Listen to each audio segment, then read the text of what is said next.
বিসমিল্লাহির রহমানির রহিম। আজকে হচ্ছে 2 ফেব্রুয়ারি 2026। আমাদের বাংলাদেশ বার কাউন্সিল প্রিলিমিনারি ব্যাচের দণ্ডবিধির দ্বিতীয় ক্লাস। এবং আজকে আমরা আলোচনা করব ফৌজদারি অপরাধের ক্ষেত্রে পরার্থ দায়। পরার্থ দায়, এটার বাংলা হচ্ছে ভিকারিয়াস লায়াবিলিটি। পরার্থ দায়ের যদি আমরা এইভাবে বিশ্লেষণ করি, মানে পরের দায়। অপরাধ করছে একজন, এখন তার দায় কি আর একজনের উপর বর্তাবে কিনা, পরার্থ দায়। তো সাধারণত যিনি অপরাধ করে, অপরাধের ফলাফল বা অপরাধের ফলে বিচারের সম্মুখীন শুধুমাত্র সেই হবে। ধরেন ছেলে অপরাধ করছে, ছেলের জন্য বাবাকে কখনো বিচারের সম্মুখীন করা হবে না, বা বাবা অপরাধ করছে, বাবার জন্য কখনো ছেলেকে দায়ী করা যাবে না। কিন্তু আমাদের দণ্ডবিধিতে কিছু কিছু বিধান আছে যেগুলাতে জয়েন্ট লায়াবিলিটি আছে, মানে একজন করলেও অন্যান্যরাও দায়ী হতে পারে। এটারই বলে হলো পরার্থ দায়। মানে যে ক্ষেত্রে অপরাধ করছে একজন বা দুইজন, বাট অন্যান্য সাথে যারা ছিল অন্যান্য সবাইও দায়ী হতে পারে। মানে একজনের অপরাধের দায় যখন আরেকজনের উপর বর্তায়, এটাকে বলে হচ্ছে আপনার পরার্থ দায়। উদাহরণস্বরূপ বলা যেতে পারে যে পিতা এবং পুত্র দুইজনে মিলে ষড়যন্ত্র করলো একজনের ঘরে আগুন দেওয়ার জন্য। তো পিতা বাসায় আছে, পিতা প্রি প্ল্যানে ছিল, পূর্ব পরিকল্পনায় ছিল, কিন্তু পুত্র গিয়ে আগুন দিয়ে আসছে, কিন্তু পুত্রের সবকিছু শিখাই দিছে পিতা। তাহলে এই ক্ষেত্রে কিন্তু পুত্রের সাথে সাথে পিতাও কি দোষী হবে, এটা পরার্থ দায়। কিন্তু যদি পিতার কোনো দায় না থাকতো, পিতাই ঘটনা সম্পর্কে কিছুই জানে না, তাহলে কিন্তু পিতা এক্ষেত্রে দোষী হতো না, শুধু দায়ী হতো কে, পুত্র। এই হলো আপনার পরার্থ দায়। যদি একটু পড়ি দেখেন, সাধারণত ফৌজদারি অপরাধের ক্ষেত্রে পরার্থ দায় বা ভিকারিয়াস লায়াবিলিটি প্রযোজ্য না। অর্থাৎ কোনো ব্যক্তিকে পরার্থ বা অন্যের অপরাধমূলক কার্যের জন্য দায়ী করা যায় না। কারণ ফৌজদারি আইনের একটি সাধারণ নীতি হলো প্রত্যেক ব্যক্তি, আন্ডারলাইন করবেন, তার নিজের কার্যের জন্য দায়ী হবে, অন্যের কার্যের জন্য না। যেমন পিতার খুনের অপরাধের জন্য সন্তান কি দায়ী হবে না, কিন্তু কিছু ব্যতিক্রম প্রেক্ষাপটে দণ্ডবিধির অধীন পরার্থ দায় ভিকারিয়াস লায়াবিলিটি প্রযোজ্য করা হয়েছে। যেমন পিতা ও পুত্রের যে গোল দিবেন, পূর্ব পরিকল্পনা অনুযায়ী পুত্র গুলি করে কোনো ব্যক্তিকে হত্যা খুন করলে উক্ত ক্ষেত্রে পিতা এবং পুত্র উভয়ই দায়ী হবে, যদিও পিতা এখানে কি করে নাই, গুলি করে নাই। তাহলে পূর্ব পরিকল্পনা অনুসারে যদি করে, তাহলে দুইজনই কি হবে, দায়ী হবে।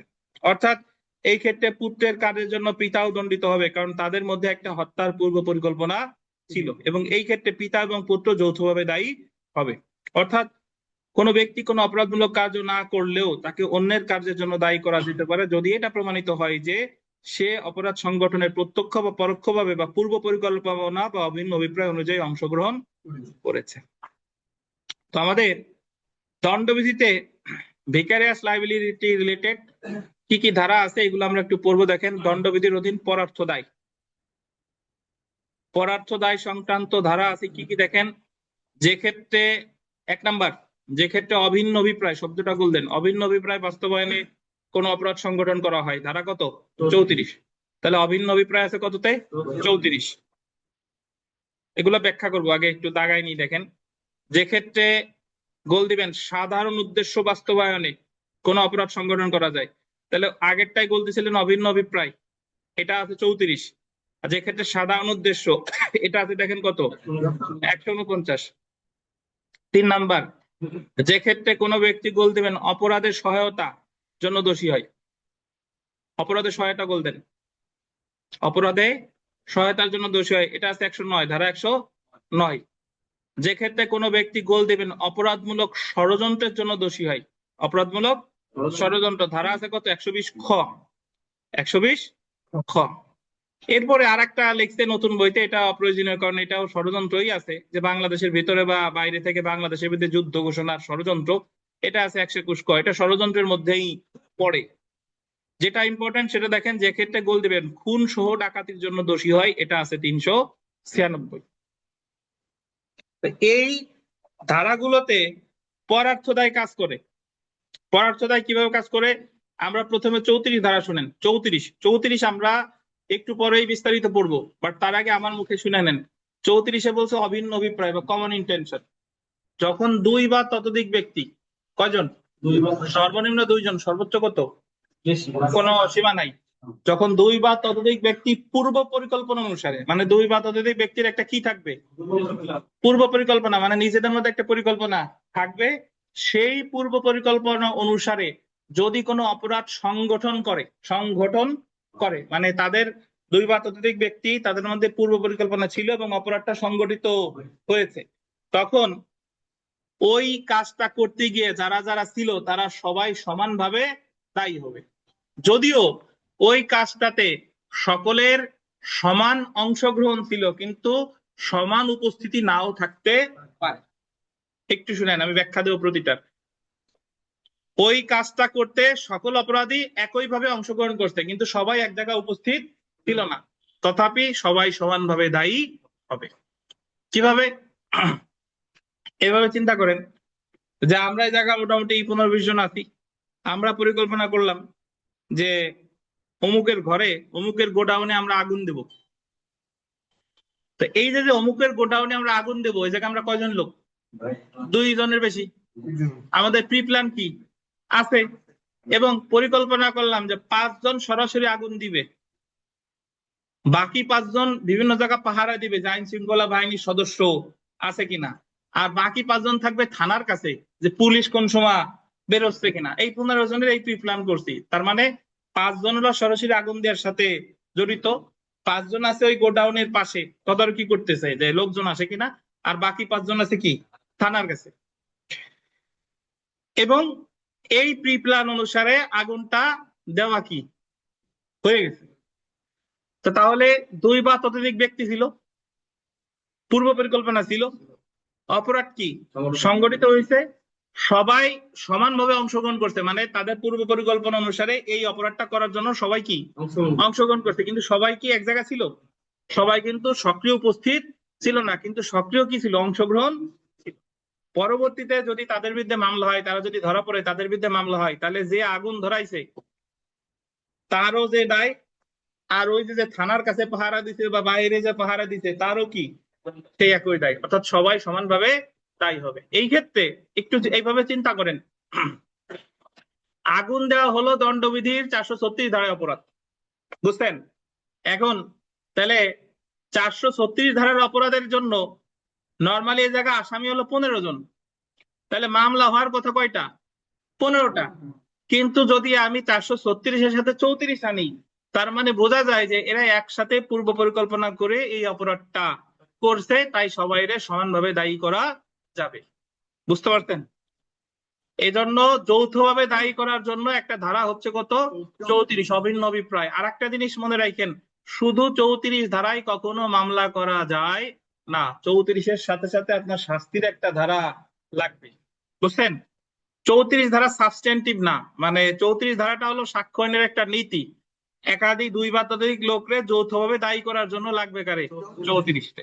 ওই যে সবসময় আমি পড়ানোর সময় বলি যে আমরা খাদ্য যখন খাই, কিছু কিছু খাবার আছে যে তরকারি রান্নার জন্য ব্যবহৃত হয়, কিন্তু ওই খাবারগুলো খেয়ে আমরা ক্ষুধা নিবারণ করতে পারবো না। ধরেন হলুদ, হলুদ আমরা তরকারিতে দেই কালারের জন্য বা স্বাদের জন্য, তাহলে এই 34 হলো হলুদের মতো। কিন্তু আপনার যদি খিদা লাগে, শুধু হলুদ ভুনা করে বা হলুদ গোলায় খাইলে কিন্তু ক্ষুধা নিবারণ হবে না। বুঝতে পারছেন? তাহলে 34 হলুদের সাথে অবশ্যই আর একটা কি লাগে? আর একটা খাবার লাগে। তাহলে 34ও তাই।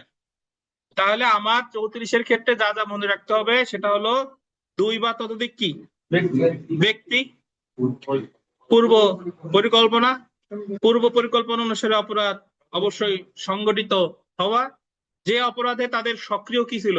অংশগ্রহণ ছিল, কিন্তু সক্রিয় উপস্থিতি থাকতেও পারে না পারে। সক্রিয় উপস্থিতিটা ম্যান্ডেটরি না, এটা থাকতেও পারে নাও পারে। এটাই হলো দণ্ডবিধির 34।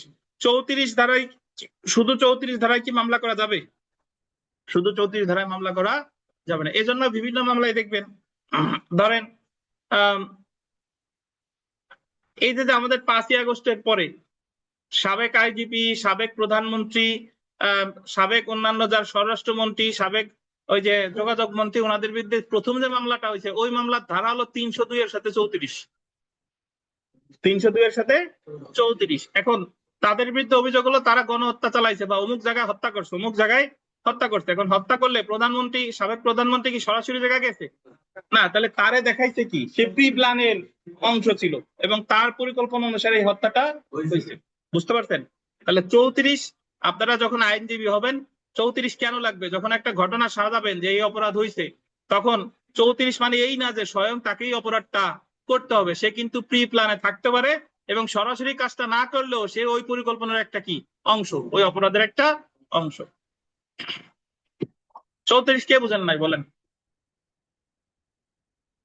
মাহবুব সাহেব কনসেপ্ট ক্লিয়ার করে নেবেন। 34 বুঝছেন? অভিন্ন অভিপ্রায় কি বলেন তো ভাই?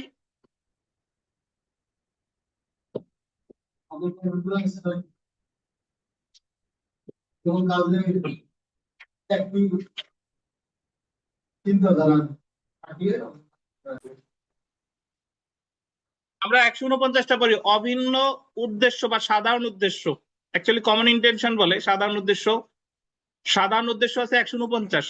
149-এ কিভাবে ভিকারিয়াস লাইবিলিটি, 34-এ কিভাবে ভিকারিয়াস লাইবিলিটি হয় বুঝছেন? 34-এ যে 5 জন তো আগুন দিল আর বাকি 5 জন তো সরাসরি কাজ করে নাই, বা বাকি ওই যে 10 জন, 5 জন ছিল মোড়ে, 5 জন ছিল থানার কাছে, তারাও কিন্তু অন্যের দায় ভোগ করবে। এটা হলো ভিকারিয়াস লাইবিলিটির উদাহরণ। এবার আসে 149 কিভাবে। 149 হলো, সবার আগে আমার জানতে হবে 149-এ বলতেছে, আমরা পেনাল কোডে পড়বো 141 ধারায় সামনে গিয়ে পড়বো, যেটা আছে বেআইনি সমাবেশ। 5 বা ততোধিক ব্যক্তি যদি একত্রিত হইয়া, সহজ কথায় বলি, যদি কোনো বেআইনি কাজ করে সেই সমাবেশটা হবে বেআইনি সমাবেশ। আমরা এই জায়গা 5 বা ততোধিক ব্যক্তি আছে, আমাদের সমাবেশ বেআইনি সমাবেশ না। আমরা যদি এই জায়গা 5 বা ততোধিক ব্যক্তি কনজয়েন্টলি, মিলিতভাবে কোনো বেআইনি কাজ করি, তখন ওইটা হয়ে যাবে কি বেআইনি সমাবেশ। আমরা যদি এখন 5 বা এই যে সবাই মিলে একত্রিত হয়ে কোনো ঘরবাড়ি ভাঙচুর করি, রাস্তার মাঝখানে টায়ার পুরাইয়া যানবাহন চলতে দিচ্ছি না, তাহলে আমাদের এই সমাবেশটা কি হয়ে গেছে? বেআইনি সমাবেশ। বুঝছেন? আর বেআইনি সমাবেশের সদস্যরা তারা যে অপরাধ করবে সেই অপরাধের জন্য তারা সবাই সমানভাবে দায়ী থাকবে। যদিও সবাই এক জায়গায় উপস্থিত আছে, কিন্তু সবাই সমানভাবে অংশগ্রহণ করতে নাও পারে। কয়জন ব্যক্তি? 5 বা ততোধিক ব্যক্তি। সাধারণ উদ্দেশ্য বাস্তবায়নে, সাধারণ উদ্দেশ্য বাস্তবায়ন মানে হলো, একটু ব্যাখ্যা দিই। 5 বা ততোধিক ব্যক্তি, 34-এর ক্ষেত্রে 2 বা ততোধিক ছিল, এই জায়গা 5 বা ততোধিক। 34-এ প্রি প্ল্যান ছিল, পূর্ব পরিকল্পনা ছিল, আর এই জায়গা প্রি প্ল্যান নাই। ধরে নেবেন প্রি প্ল্যান কি নাই, এবং তারা তাদের সাধারণ উদ্দেশ্য বাস্তবায়ন নেবেন, বেআইনি সমাবেশের সদস্য হিসেবে যে কোনো একটা অপরাধ করছে, সেই অপরাধের সকলের সমান উপস্থিত ছিল, সক্রিয় কি ছিল?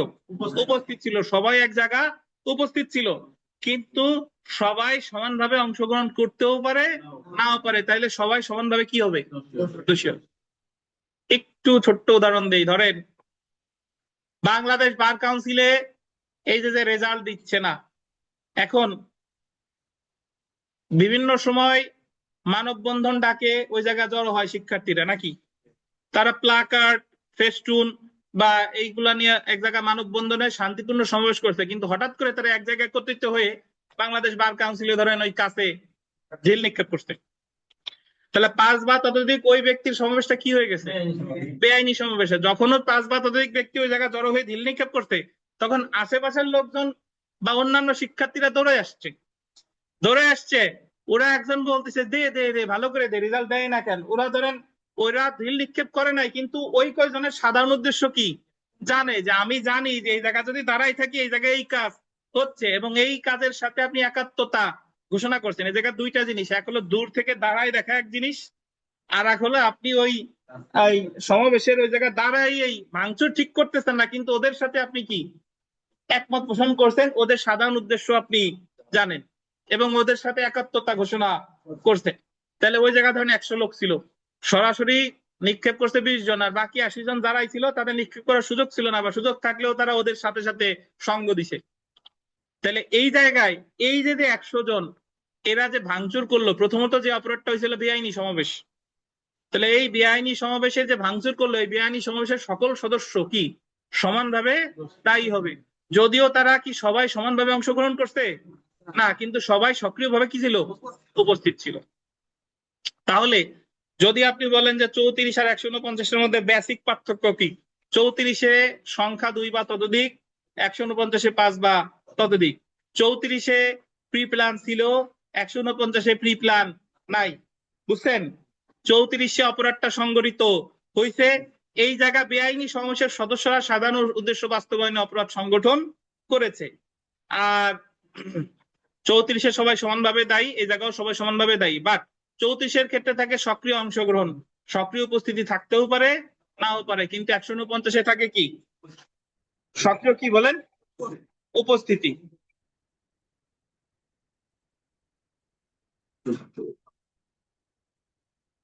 হ্যাঁ, ওয়ালাইকুম আসসালাম।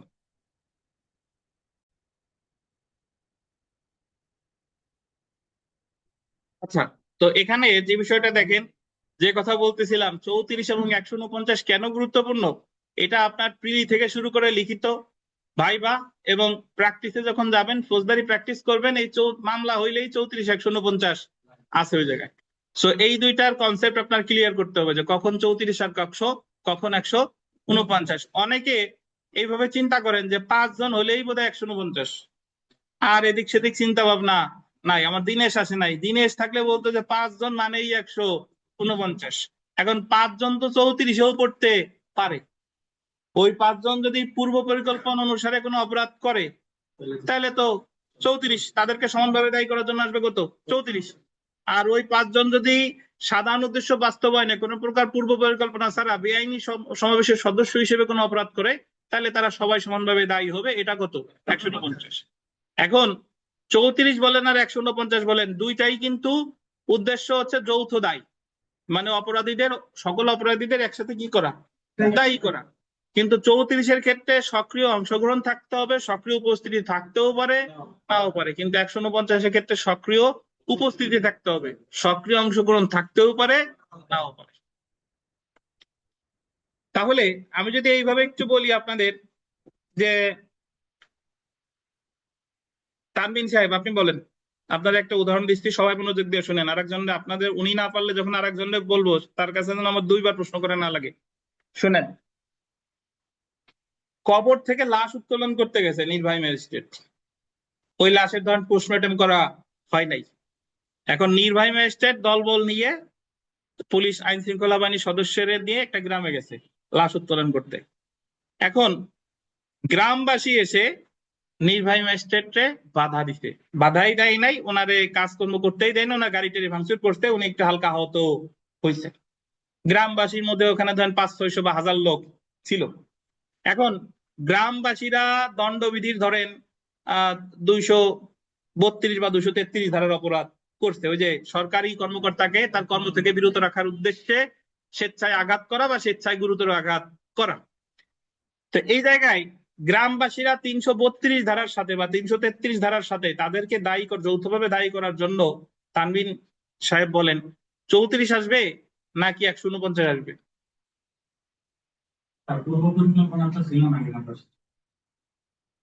বলেন বলেন।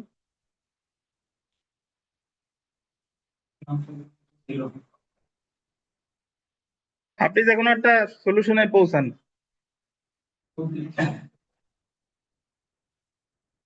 আপনি ব্যাখ্যা দিচ্ছেন পূর্ব পরিকল্পনা ছিল না, আবার মুখ দিয়ে বলতেছেন 34, কেন? আচ্ছা, আপনি 34 আনতেছেন, কত বলেন, যে কোনো একটা বলেন। 149। মিলন সাহেব কেন, ব্যাখ্যা দেন। হ্যাঁ, নগদে বাধা দিছে, আর বিকাশে বাধা দিলে নগদে বাধা দিছে, এই কারণে 149।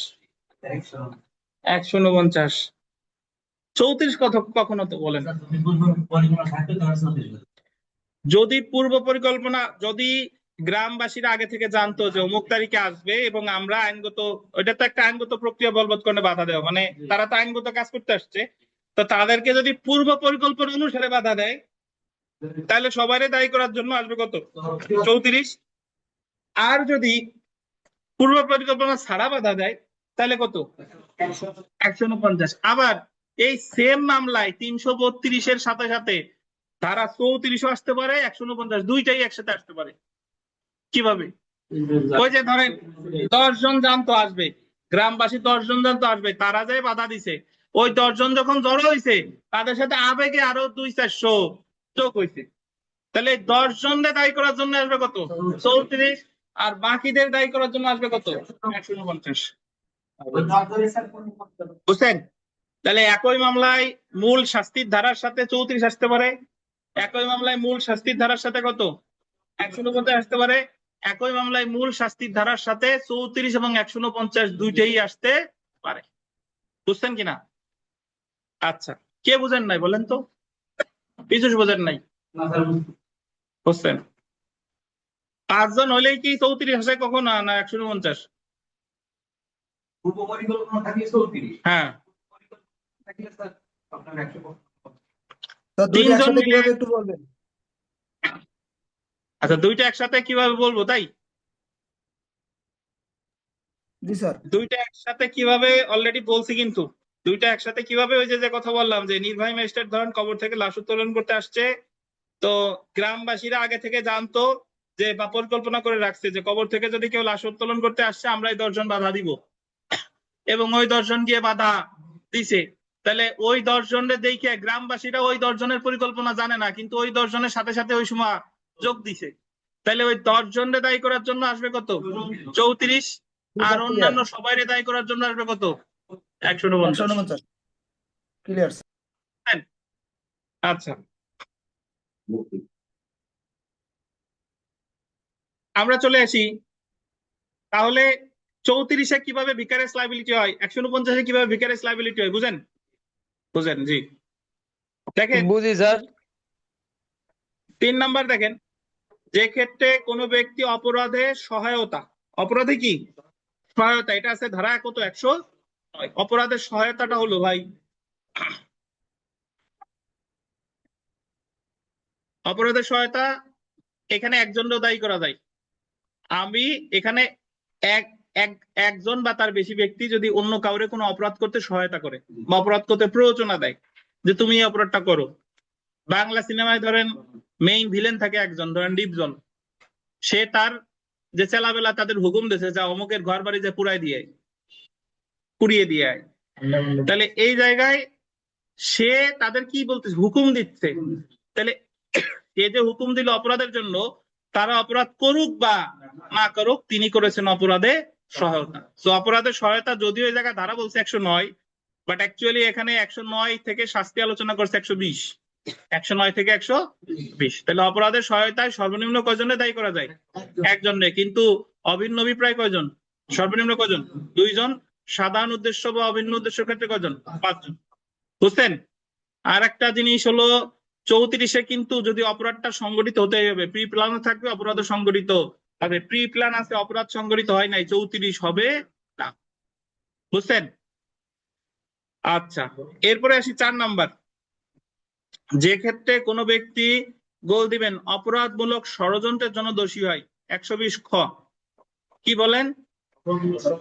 অপরাধমূলক ষড়যন্ত্র। এখন যদি বলি যে অপরাধমূলক ষড়যন্ত্র কি, আমি একটু আগে বললাম 34-এ যে 2 বা ততোধিক ব্যক্তি পূর্ব পরিকল্পনা অনুসারে যদি কোনো অপরাধ সংগঠন করে তখন তাদের সবাইকে সমানভাবে দায়ী করার জন্য আসবে কত? 34। এই যে আমি বলছিলাম যে আমরা 2 বা ততোধিক ব্যক্তি অমুকের ঘর পড়েন।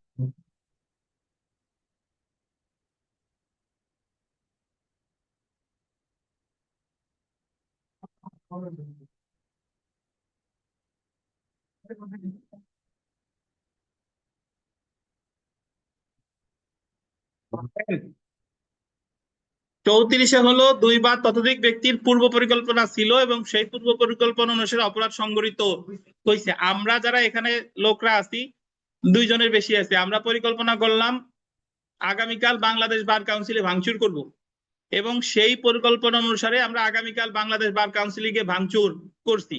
তাহলে ক্ষতি করা, ধরেন বাংলাদেশ বার কাউন্সিলে আগুনই দিছি, আগুন দেওয়াটা দণ্ডবিধি 436 ধারা, আর আমাদের সবাইরে সমানভাবে দায়ী করার জন্য আসবে কত? 34, কারণ আমরা এই কাজটা পূর্ব পরিকল্পনা অনুসারে করছি। বুঝছেন? কিন্তু যদি এরকম হয় যে আমরা পরিকল্পনা করছি আগামীকাল বাংলাদেশ বার কাউন্সিল ভাঙচুর করব, এই পূর্ব পরিকল্পনা অনুসারে আমরা টিকিট কাটছি, আগ্নেয় অস্ত্র টস্ত্র যা যা আছে সবকিছু নিয়েছি, মৎস্য ভবন পর্যন্ত গেছি, সুপ্রিম কোর্ট প্রাঙ্গণ পর্যন্ত গেছি, এরপর ধরা খেয়ে গেছি। তাহলে আমাদের 2 বা ততোধিক ব্যক্তি আছে, প্রি প্ল্যান আছে, কিন্তু এটা আমরা এক্সিকিউট করতে পারি নাই, অপরাধ করতে পারি নাই। এ জায়গা তো মূল অপরাধটা হয় নাই, এখানে যেটা হয়েছে সেটা হলো অপরাধমূলক ষড়যন্ত্র, অপরাধমূলক ষড়যন্ত্র। তাহলে আপনার প্রি প্ল্যান ছিল, অপরাধ হইছে, দায়ী করার জন্য কত 34, প্রি প্ল্যান ছিল, অপরাধ হয় নাই। এখন অপরাধ হয় নাই ঠিক আছে, কিন্তু ঘরে বসে একেবারে যে প্রি প্ল্যান করে যে শুয়ে রয়েছেন তা না, আপনি এই জায়গায় কি নিছেন, ন্যূনতম একটা পদক্ষেপ নিছেন, তাহলে সেই ক্ষেত্রে হয়েছে কি অপরাধমূলক ষড়যন্ত্র। তাহলে 34 এবং 120 খ, দ্যাট মিনস কমন ইন্টেনশন এবং অপরাধমূলক ষড়যন্ত্র, এগুলা সামনে আমরা বিস্তারিত করবো। জাস্ট এই জায়গায় আপনাদের একটু আংশিক বোঝাচ্ছি যে ভিকারেজ লায়াবিলিটি বিষয়টা আসলে কি। তাহলে পিপাস বাইন, আপনি বলেন তো যে 34-এর সাথে 120 খ, আমি যে বিষয়টা বললাম, এর মূল পার্থক্যটা কি? পার্থক্য হচ্ছে যে আমাদের পূর্ব পরিকল্পনা ছিল, কাজটা সম্পর্কিত হয়নি। কোনটায় হয় নাই, কততে? হলো এটা মানে 34 ধারার কোনো হয় নাই হলো 120 খতে, আর পরিকল্পনা ছিল, অপরাধ হইছে, এটা কত 34। আর এই জায়গাও 2 জন, তাহলে অভিন্ন অভিপ্রায় 2 জন সর্বনিম্ন, সাধারণ উদ্দেশ্যে সর্বনিম্ন কয়জন? 5 জন। অপরাধের সহায়তায় সর্বনিম্ন কয়জন? 1 জন। অপরাধমূলক ষড়যন্ত্রে সর্বনিম্ন কয়জন? 2 জন। বাংলাদেশের ভিতরে বা বাইরে বাংলাদেশের বিরুদ্ধে যুদ্ধ ঘোষণার উদ্যোগ, যুদ্ধ ঘোষণার সহায়তা বা অপরাধমূলক ষড়যন্ত্র করার জন্য 121 ক, এটা প্রয়োজন নাই। ষড়যন্ত্র মানেই 2 বা ততোধিক, আর এই ষড়যন্ত্রটা হলো বাংলাদেশের বিরুদ্ধে যুদ্ধের ষড়যন্ত্র আর কি। তারপরেরটা দেখেন, যে ক্ষেত্রে কোনো ব্যক্তি খুন সহ ডাকাতি, গোল দিবেন, খুন সহ ডাকাতির জন্য দোষী হয়, 396। একটু শুনেন, আমি ব্যাখ্যা দিই তারপরে পড়ি। সেটা হলো, আগে আমাদের জানতে হবে ডাকাতি কি। আইনের ভাষা ছাড়া আমরা ছিনতাই বুঝি, ছিনতাই বুঝি না ভাই? ছিনতাই হলো কাউরে আঘাত করে বা ভয় দেখে তার কাছ থেকে মূল্যবান জিনিসপত্র, টাকা পয়সা, স্বর্ণালংকার বা মূল্যবান জিনিসপত্র তার কাছ থেকে ছিনায় নেওয়া, এটারই কি বলে ছিনতাই। ছিনতাইয়ের আইনি নাম হচ্ছে দস্যুতা, আর এক নাম হচ্ছে লুট। কি বলেন? দস্যুতা অথবা লুট। নরমালি আমাদের দেশে বলি হচ্ছে ছিনতাই, আর আইনি ভাষায় ছিনতাই কি বলে? দস্যুতা। দস্যুতা আমাদের দেশের, আমাদের যে প্রচলিত আইন আছে সেই আইনে 390 ধারায় বলছে দস্যুতা করতে পারে 1 থেকে 4 জন, অর্থাৎ দস্যুতা করতে বা ছিনতাই করতে সর্বনিম্ন কয়জন? 1 জন, সর্বোচ্চ কয়জন? 4। আর 4 জনের বেশি ব্যক্তি, অর্থাৎ 5 জন ব্যক্তি মিলে যদি ছিনতাই করে, তখন প্রথমত সেটা ছিনতাই, পরবর্তীতে সেটা হয়ে যাচ্ছে কি ডাকাত। বুঝছেন? 4 জন পর্যন্ত ছিনতাই করলে ওটার নাম দস্যুতা, আর 4 জনের বেশি লোক ছিনতাই করলে ওটা কি ডাকাত। এখন ডাকাতি করতে গিয়ে যদি ডাকাত দল কাউকে হত্যা করে, তাহলে ওই ডাকাত দলের সবাই সমানভাবে দায়ী হবে। তাতে ওই ডাকাত দলের সবার খুন করার বা হত্যা করার ইন্টেনশন থাকুক বা না থাকুক। ধরেন ডাকাত দলের উদ্দেশ্য হলো যে ভাই আমরা ডাকাতি করব কিন্তু কাউরে হত্যা করব না, এটা হলো তাদের মূল উদ্দেশ্য। কিন্তু ডাকাতি করতে গিয়ে ডাকাত দলের একজন সদস্য ঠিকই হত্যা একজনরে করে ফেলছে। ধরেন ডাকাত দলের সদস্য ছিল 10 জন, একজন হত্যা করছে, বাকি 9 জনের সম্মতি ছিল না, তারা বলছে ভাই তুই মারিস না, আমরা ডাকাতি করে নিয়ে যাই, কিন্তু খুন টুন করার দরকার নাই। কিন্তু একজন ডাকাতি সংগঠন গেলে হত্যা ঠিকই করে ফেলছে, ঠিক আছে? তাহলে এই যে 9 জনের সম্মতি ছিল না, সম্মতি থাক বা না থাক, সবাই খুন সহ ডাকাতির জন্য কি হবে? দায়ী হবে। কত ধারা? 396। বুঝছেন? এই জায়গায় খুন সহ ডাকাতির জন্য সবাইরে যৌথভাবে দায়ী করার জন্য 34 আনার দরকার নাই, 302 আনার দরকার নাই। শুধু এই 396 থেকে লিখিত পরীক্ষায় বহুবার প্রশ্ন আসছে যে একদল ডাকাত অমুক বাড়িতে ডাকাতি করতে গেছে, ওই দলের ডাকাতি করার সময় বাড়ির মালিক অমুক মাস্টার বলতেছে যে বাড়ির লোকজনের গায়ে হাত দিও না, আর জিনিসপত্র যা লাগে নিয়ে যাও। ডাকাত দলের এক সদস্য গুলি করে ওই মাস্টার সাহেবরে মেরে ফেলছে। এখন তাদের দায় নিরূপণ করো, তারা কি অপরাধ করছে। তো অনেকে আমরা বলবো যে পূর্ব পরিকল্পনা অনুসারে ডাকাতি করতে গেছে, এই কারণে 34, তারপরে খুন করছে 302, তারপর হলো 396 আসবে একসাথে, বাট 302 34 এ জায়গায় আনার কোনো প্রয়োজন নাই, কারণ 302, 34, 396 এর মধ্যে বিল্ট ইন আছে, মানে ঢুকানো আছে।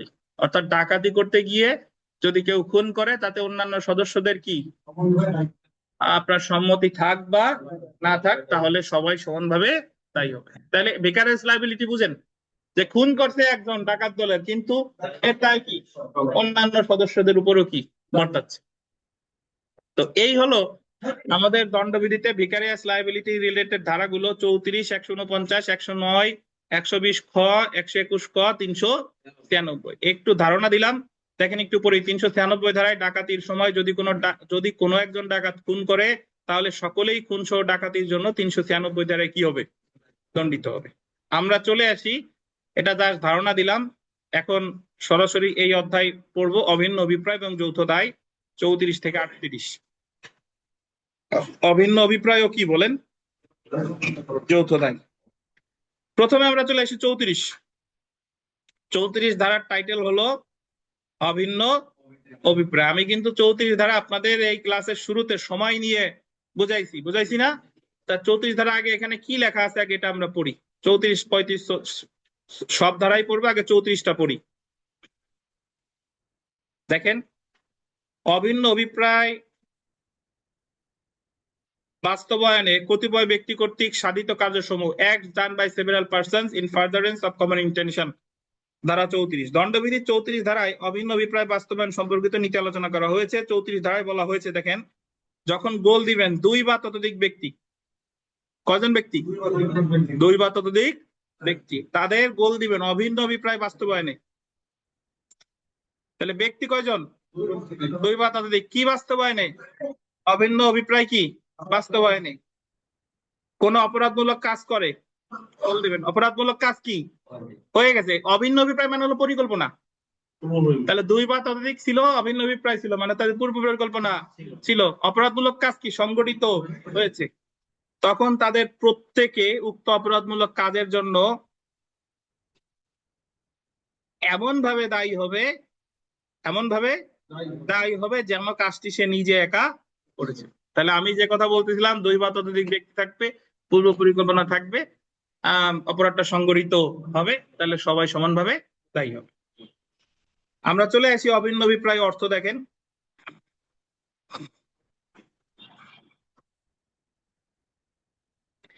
দুই বা ততোধিক ব্যক্তি একই অভিপ্রায় অপরাধ করলে তাদের অপরাধ করার অভিন্ন অভিপ্রায় ছিল বলে মনে করতে হবে। অভিন্ন অভিপ্রায় অর্থ হলো, আন্ডারলাইন করেন, পূর্ব পরিকল্পনা। অভিন্ন অভিপ্রায় মানে কি, পূর্ব পরিকল্পনা, মনের পূর্ব সমাবেশ। অপরাধ সংগঠনে গঠিত দলের সকল সদস্যদের মধ্যে গোল দিবেন পূর্ব আলোচনা। তাহলে পূর্ব পরিকল্পনা, পূর্ব সমাবেশ, পূর্ব আলোচনা সবকিছুই কার অর্থ, অভিন্ন অভিপ্রায়ের অর্থ। এবং উক্ত পরিকল্পনা বা আলোচনা অনুযায়ী অপরাধ সংগঠন করা। এই অভিন্ন অভিপ্রায় নীতির উপর ভিত্তি করে কতিপয় ব্যক্তিকে সংগঠিত কোনো কাজের জন্য, আন্ডারলাইন করবেন, যৌথভাবে দায়ী করা যাবে। আমরা চলে আসি শর্ত সমূহ। দেখেন, শর্ত সমূহ,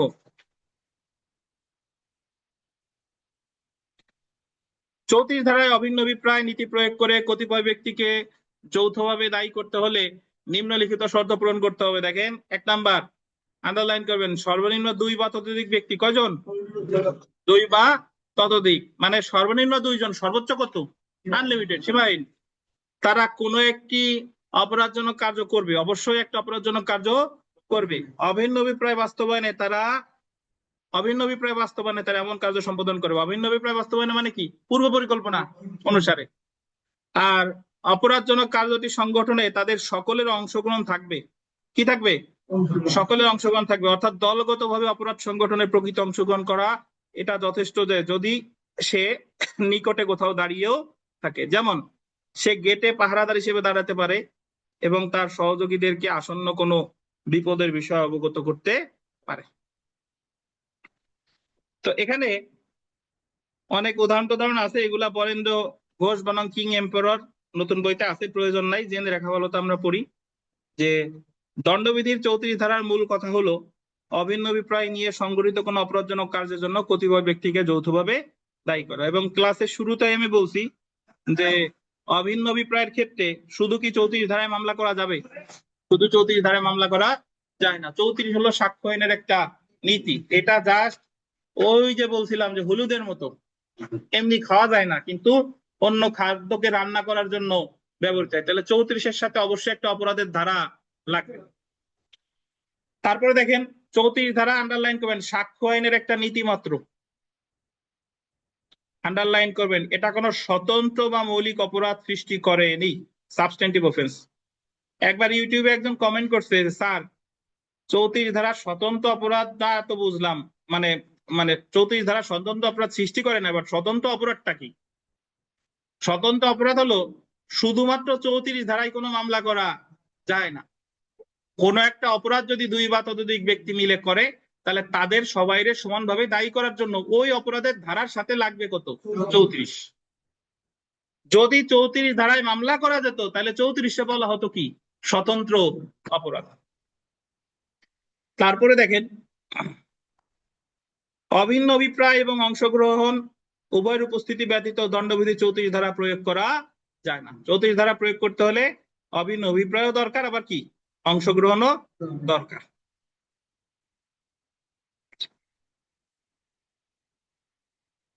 আচ্ছা,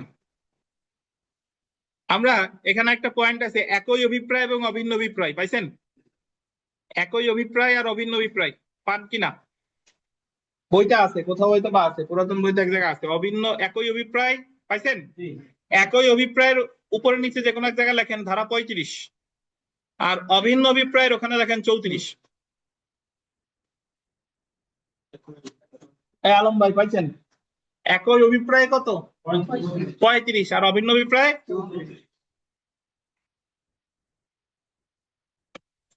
দেখেন দুইটা বিষয় শুনতে এক হলেও প্রকৃতপক্ষে এক না। অভিন্ন অভিপ্রায় তো আমরা জানি, ধরেন 5 জন লোক পূর্ব পরিকল্পনা করে বিমল সাহেবের বাড়িতে চুরি করতে গেছে, ওনার বাড়ি থেকে চুরি করছে, তাহলে এই 5 জন রে চুরির ধারা কত? 379। যৌথভাবে দায়ী করার জন্য কত আসবে? 34। বুঝছেন? কিন্তু 5 জন লোক 5 জনের মতো করে গেছে এবং বিমল সাহেবের বাড়িতেই গেছে, 5 এলাকার 5 জন চোর গেছে বিমল সাহেবের বাড়িতে, ওই জায়গায় গিয়ে ধরা খাইছে, তাহলে তাদের কি আগে থেকে 5 জনের মধ্যে পরিকল্পনা ছিল? এটা হলো একই অভিপ্রায়।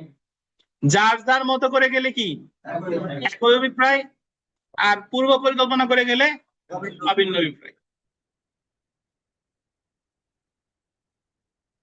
বন্ধুরা ধরেন একই মেসে থাকে, উদাহরণস্বরূপ বলতেছি যে তারা পূর্ব পরিকল্পনা করে বলছে যে আজকে আমরা রাতে সবাই রেস্টুরেন্টে খাবো, 5 জন মিলে খাইতে গেছে, তাদের অভিপ্রায় ছিল একই মানে অভিন্ন অভিপ্রায়, কিন্তু তারা একজন আর একজনকে বলে নাই, সবাই মিল অফ করে রাখছে, ওই রেস্টুরেন্টে গিয়ে ধরা খাইছে যে 5 জন তো এক জায়গা। এইটা কি বলেন? একই অভিপ্রায়। তো একই অভিপ্রায় সম্পর্কে আলোচনা করতে 35 ধারায়, আর অভিন্ন অভিপ্রায় আছে কত? 34 ধারায়। তো একই অভিপ্রায় এবং অভিন্ন অভিপ্রায়ের মধ্যে পার্থক্য যদি আমরা দেখি, একই অভিপ্রায় এবং অভিন্ন অভিপ্রায়ের মধ্যে পার্থক্য আছে। অভিন্ন অভিপ্রায় হতে হলে কোন নির্দিষ্ট কার্য করতে পূর্ব পরিকল্পনা থাকতে হবে। কি থাকতে হবে? পূর্ব পরিকল্পনা। কিন্তু একই অভিপ্রায়ের ক্ষেত্রে পূর্ব পরিকল্পনা প্রয়োজনীয় না। যেমন 4 জন ব্যক্তি চুরি করার অভিপ্রায় থাকতে পারে, কিন্তু চুরির বিষয়ে তাদের কোনো পূর্ব আলোচনা হয়নি, তারা একই দিনে একই স্থানে চুরি করতে গেল, এই ক্ষেত্রে তাদের যে চুরি করার অভিন্ন অভিপ্রায় আছে তা বলা যাবে না, বরং তাদের অভিপ্রায় কি? একই। যদি এই 4 জন ব্যক্তি তাদের এই একই অভিপ্রায় চুরির বিষয়টি নিয়ে পূর্ব পরিকল্পনা করত, তাহলে তাদের মধ্যে চুরি করার অভিন্ন অভিপ্রায় সৃষ্টি হতো। বুঝতেন কি একই অভিপ্রায়ের অভিন্ন অভিপ্রায়?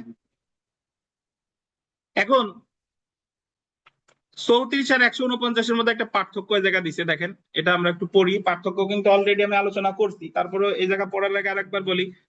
দেখেন সাধারণ অভিপ্রায় বা সাধারণ উদ্দেশ্য 34 আর 149-এর মধ্যে পার্থক্য পূর্ব পরিকল্পনা। 34-এ অবশ্যই কি থাকে? পূর্ব পরিকল্পনা থাকে, কিন্তু 149-এ আন্ডারলাইন করবেন যে পূর্ব পরিকল্পনা নাও থাকতে পারে। ধরে নিবেন এই জায়গা পূর্ব পরিকল্পনা নেই। সংখ্যাগত 34-এর ক্ষেত্রে সংখ্যা, এই যে দেখেন 34 ধারা প্রয়োগ করার ক্ষেত্রে সর্বনিম্ন 2 বা ততোধিক, এমনকি 5 জনেরও কম হতে পারে। সর্বনিম্ন কয়জন? 2 জন। আর 149-এর ক্ষেত্রে সর্বনিম্ন কয়জন? 5 জন। তাহলে 34-এর ক্ষেত্রে সর্বনিম্ন সংখ্যা 2, 149-এর ক্ষেত্রে সর্বনিম্ন সংখ্যা কত? 5। 34-এ পূর্ব পরিকল্পনা আছে, 149-এ পূর্ব পরিকল্পনা নাই। এবার দেখি আমরা অংশগ্রহণ এবং উপস্থিতি। অপরাধ সংগঠনে প্রকৃত অংশগ্রহণ থাকতে হবে, এই ক্ষেত্রে উপস্থিতি গুরুত্বপূর্ণ না। শুধুমাত্র উপস্থিত থাকা 34 ধারায় দায়ী করার জন্য যথেষ্ট না, বরং কোনো কাজের মাধ্যমে অপরাধ সংগঠনে অংশগ্রহণ। ওই যে 34 হলো সক্রিয় অংশগ্রহণ দরকার, সক্রিয় উপস্থিতি থাকতেও পারে নাও পারে। সক্রিয় অংশগ্রহণ উদাহরণ তো দিছি, যে চুরি করতে গেছে 5 জন, ধরেন ঘরে আগুনের উদাহরণ দিলাম, যে 5 জন ঘরে আগুন দিতে গেছে, 5 জন বাইরে পাহারা দিচ্ছে, 5 জন থানার কাছে। তাহলে সবাই কিন্তু অংশগ্রহণ করছে, ওই অপরাধটা কনজয়েন্টলি অংশগ্রহণ করছে, কিন্তু সবাই এক জায়গায় উপস্থিত নাই। তাহলে সবাইরে দায়ী করার জন্য ব্যবহৃত হবে কত? 34। আর 149-এর ক্ষেত্রে যেটা দরকার সক্রিয় উপস্থিতি, মানে সবার এক জায়গা থাকা লাগবে, সবাই অংশগ্রহণ করতেও পারে নাও পারে। 149 ধারার ক্ষেত্রে অপরাধ সংগঠনে অংশগ্রহণ প্রয়োজনীয় না। সাধারণ উদ্দেশ্য নিয়ে বেআইনি সমাবেশের সদস্য হিসেবে অপরাধ সংগঠনে শুধুমাত্র উপস্থিতি, মেয়ার প্রেজেন্ট যথেষ্ট। আন্ডারলাইন করেন, শুধু উপস্থিতি যথেষ্ট। অপরাধ সংগঠনে অংশগ্রহণ করুক বা না করুক, শুধুমাত্র সাধারণ উদ্দেশ্য নিয়ে বেআইনি সমাবেশের সদস্য হওয়ার জন্য 149 ধারায় অপরাধী হবে। স্বতন্ত্র অপরাধ দেখেন, অ্যাকচুয়ালি এই জায়গায় কোনোটাই স্বতন্ত্র অপরাধ না। 34 স্বতন্ত্র অপরাধ না, 149 স্বতন্ত্র অপরাধ না। কিন্তু যে জায়গায় 149 আছে সে জায়গায় আর কোনো অপরাধ থাক বা না থাক, সে জায়গায় আরেকটা অপরাধ আছে, সেটা হলো বেআইনি সমাবেশ। তার মানে 149 যেখানেই আছে সে জায়গায় অবশ্যই একটা কি অপরাধ আছে? বেআইনি সমাবেশ। কিন্তু 34-এর ক্ষেত্রে স্বতন্ত্র অপরাধ না, 149 স্বতন্ত্র অপরাধ না। বাট একটু বুঝে রাখতে হবে যে 149-এর ক্ষেত্রে একটা অপরাধ অবশ্যই থাকে, সেটা কি? বেআইনি সমাবেশ। আর বেআইনি সমাবেশের সদস্যরা তাদের সাধারণ উদ্দেশ্য বাস্তবায়নে যে অপরাধ করুক, ওই অপরাধের দায় তাদের উপর সমানভাবে বর্তাবে। এই জন্যই আসছে কত? 149। তাহলে আবার যদি বলি, 34-এ 2 বা ততোধিক, 149-এ 5 বা ততোধিক। 34-এ প্রি প্ল্যান থাকে, 149-এ প্রি প্ল্যান থাকে না।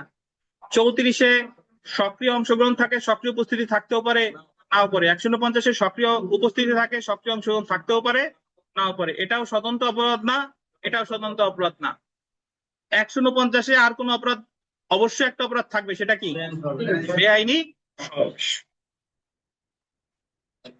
বিগত বছরের প্রশ্ন পড়ি দেখেন,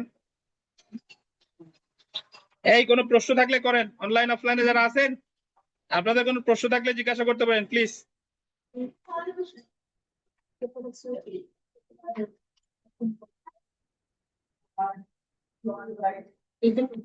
স্যার বিগত বছরে 149 বলেন বলেন। স্যার 149 পূর্ব পরিকল্পনা থাকতেও পারে নাও থাকতে পারে। থাকতেও পারে নাও থাকতে মানে পারে, কিন্তু আমি বলি নাই। ওই জায়গা বইতে লেখা আছে থাকতেও পারে নাও থাকতে পারে, কিন্তু আমি ওই লাইনটা পড়ি না। আমি বলছি কি থাকে না, ধরে নেন থাকে না। ওই জায়গা থাকতেও পারে নাও থাকতে পারে না, থাকে না, পড়েন। Okay sir. হ্যালো, জি আচ্ছা স্যার।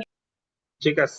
দেখেন বিগত বছরের প্রশ্ন দেখেন, দণ্ডবিধির কোন ধারায় অভিন্ন ইচ্ছাজনিত কমন ইন্টেনশন দায় আছে? কত ধারা?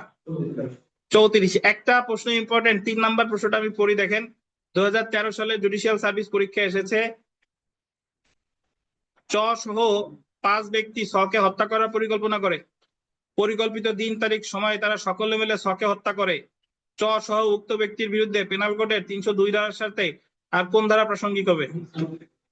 5 জন যে 149 তো অপশনে নাই, বাট আমি থাকলেই দিতাম। 5 জন থাকলেই অনেকে 149 দেখান। এ জায়গায় 149 কেন হবে না? ব্যাখ্যা দেন। কারণ এই জায়গা তাদের পূর্ব পরিকল্পনা ছিল এবং সেই অনুসারে অপরাধ সংগঠন করেছে। এই কারণে 149 দরকার নাই। কত দরকার? 34।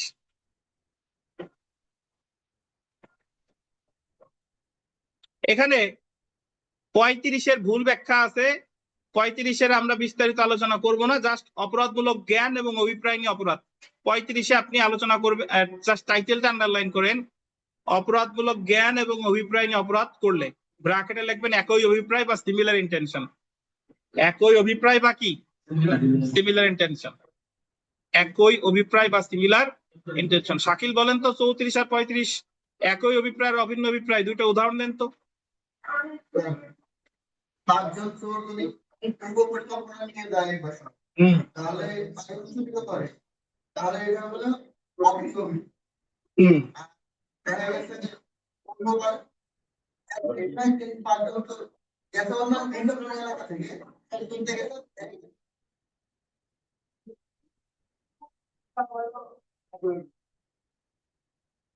তার শোনা যায় না। শোনা লাগবে না, আমার কথা শুনেন।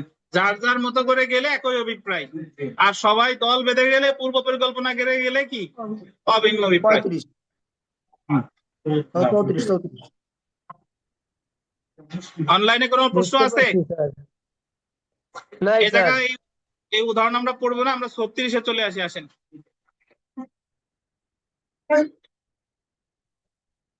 আংশিক কার্যকরে আন্ডারলাইন করেন, আংশিক কার্যকর করে আংশিক কার্যকরে এবং আংশিক কার্যবিরতির দ্বারা সাধিত ফলাফল।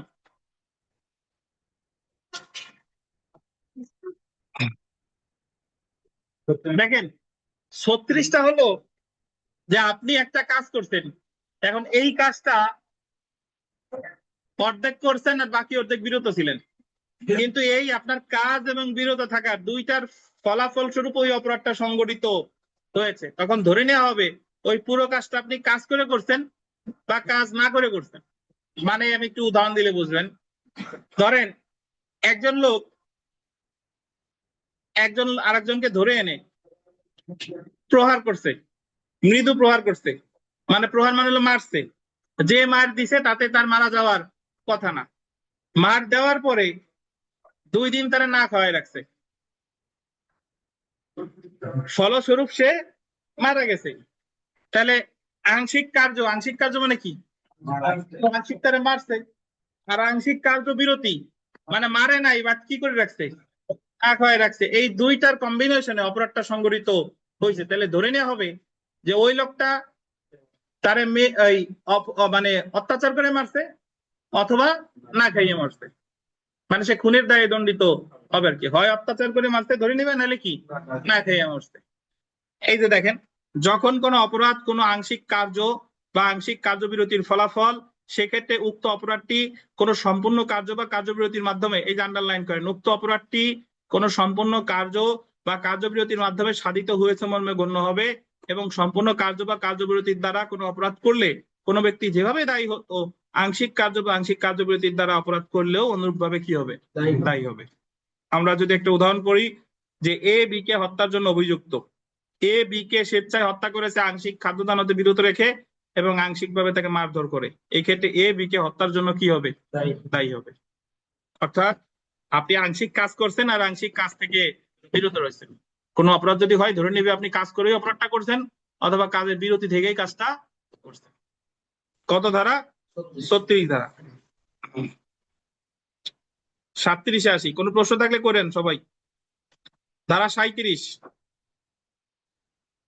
কতিপয় কাজের একটি সম্পাদনের মাধ্যমে অপরাধের সহযোগিতা করা। আন্ডারলাইন করেন, কতিপয় কাজের একটি সম্পাদনের মাধ্যমে অপরাধে সহযোগিতা করা।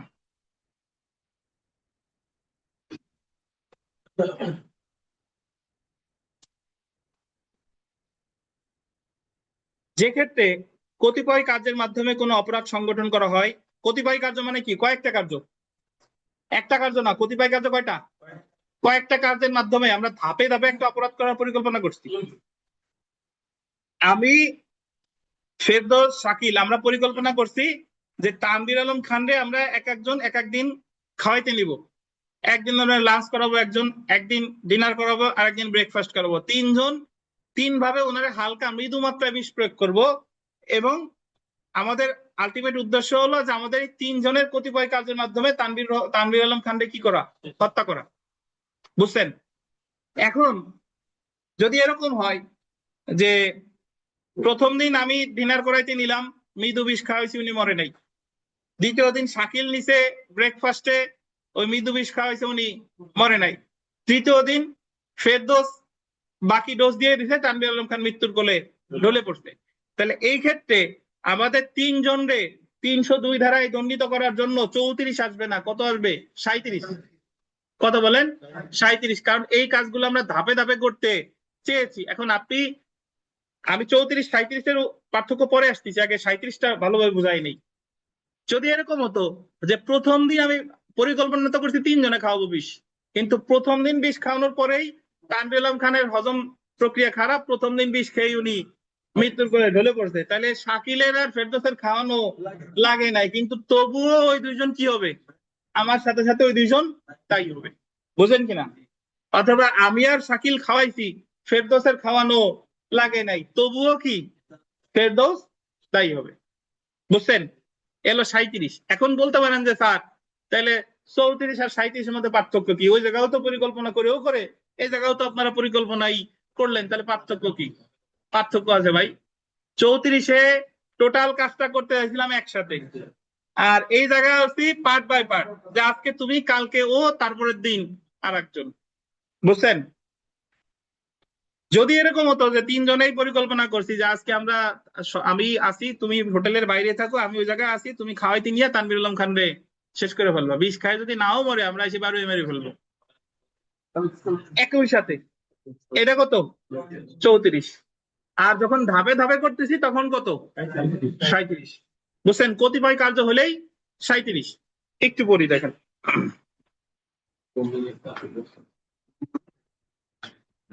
মায়ের খাওয়া শুনে কি ঘুম ভাঙছে আপনার?